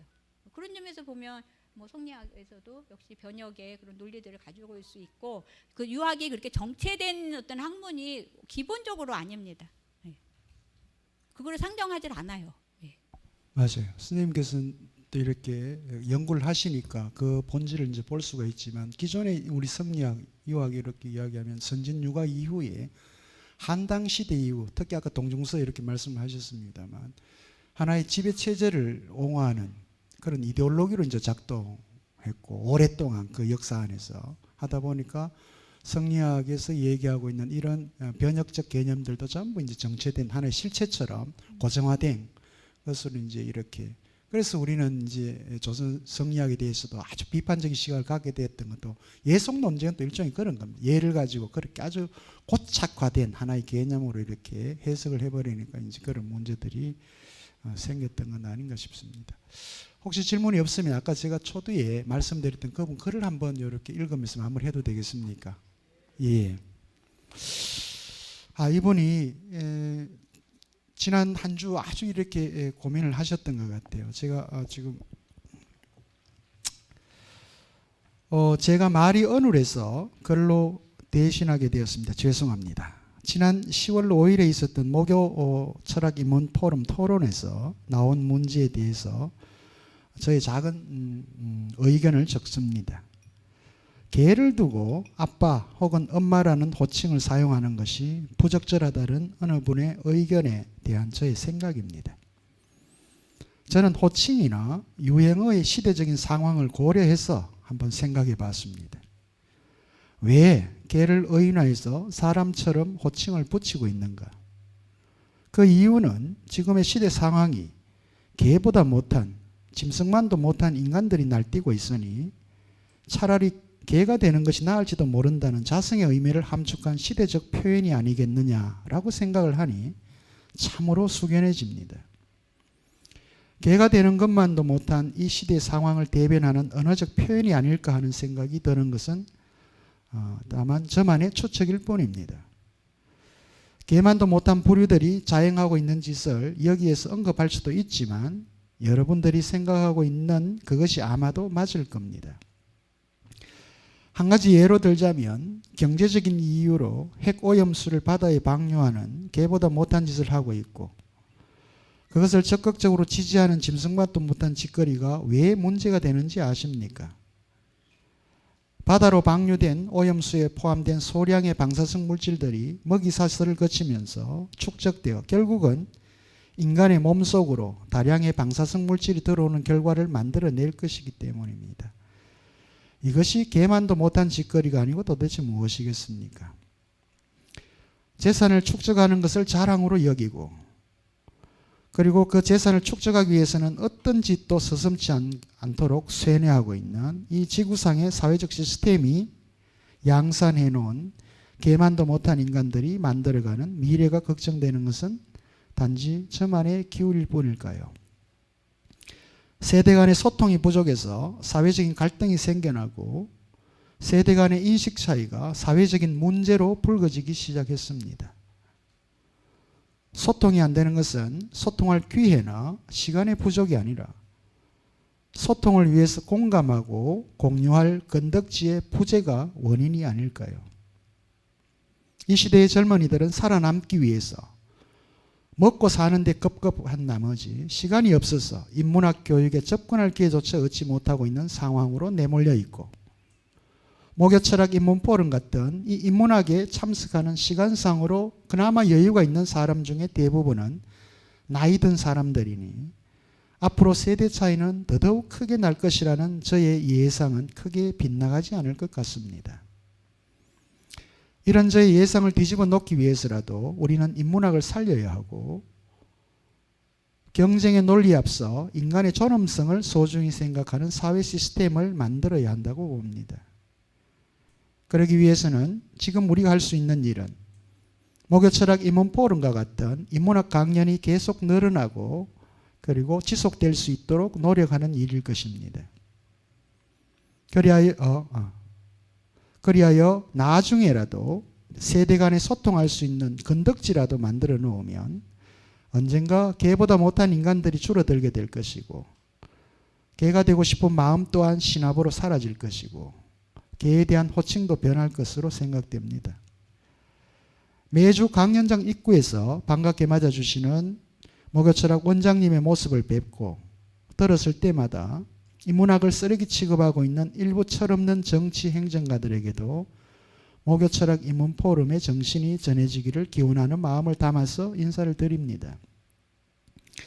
다음 세기의 미래 세대들에게도 원장님 목요철학을 건강하게 지켜주셔서 감사합니다라는 인사말이 계속 이어지리라 믿습니다. 감사합니다라고 하는 글을 여기 계시는 시민 여러분 어느 분인지 제가 모르겠습니다. 원장님께서 저한테 그분한테 받으셔서 전해주셨는데 이런 생각들을 전해주신 시민 여러분께 다시 한번 감사드리고요. 물론 원장님 혹은 저뿐만 아니라 여기 계신 시민 여러분들도 다 함께 고민하고 있는 문제이기도 합니다. 아까 우리 원장님께서 대구에서 최초로 철학과가 대구대학교에서 생겼고 계명대학교도 1954년에 생겼습니다. 계명대학교 첫 출발이 바로 이 철학과와 영문과입니다. 대구대학도 역시 마찬가지. 영남대학교의 지금 전신입니다. 그런데 지금 그 영남대학교, 지금 우리 계명대학교, 이 철학과 영문학과 거의 지금 사라질 지경에 들어 있습니다. 이게 지금 우리가 겪고 있는 현실입니다. 그리고 실제 대학 안에서 이루어지는 것들은 전부 말 그대로 돈벌이가 되는 특정 학과들이 되는 거고요. 이게 이제 우리가 살아가는 방식입니다. 물론 철학과가 계속 있어야 된다라고 얘기는 하는 건 아닙니다. 다만 이제 여러분들처럼 철학을 포함한 문학이든 역사학이든 예술이든 이런 인문학, 사람의 혹은 우리 원장님 늘 말씀하시는 인간됨, 사람됨의 가치를 살펴볼 수 있는 이런 학문들은 늘 우리와 함께 할 수 있어야 되는 거죠. 목요철학 인문포럼도 그런 의미에서 여러분들하고 늘 이렇게 함께하고 있습니다. 이 글을 보내주신 무명의 시민분께 제가 다시 한번 감사를 드리고요. 오늘 주제였습니다. 성리학의 욕망론, 극기복례라고 하는 주제를 가지고 여러분들께 아주 열정적으로 강연해 주시고 또 토론에 임해 주신 김세설이야 교수님께 다시 한번 더 큰 격려의 박수 한번 부탁을 드립니다. 다음 시간에는 공주대 윤리교육학과 이치혁 교수님, 퇴계 이 정손자를 또 정손을 모시고 바로 오늘 이제 인입니다. 극기복례를 통해서 이제 인으로 들어가는 과정인데 인이라고 하는 주제를 가지고 여러분들하고 다시 이 자리에서 만나뵐 수 있도록 하겠습니다. 가을이 이제 막 익어갑니다, 그죠? 예, 곳곳에서는 많은 가을 축제들이 있고요. 오늘 오다 보니까 김광석 거리에도 막 축제한다고 난리대요. 예, 김광석이 개인적으로 제 친구였습니다, 예전에. 한 번씩 뭐 시간이 되시면 방천시장 가서 막걸리 한잔 하시고요, 그죠? 그 가족 집에 가면 그 돼지고기를 만든 거 뭡니까? 수육 말고 두루치기 말고 족발. 정말 맛있습니다. 오늘 우리 회장님 그쪽을 한번 친구분들 데리고 가셔서 막걸리 한잔 하시기 바랍니다.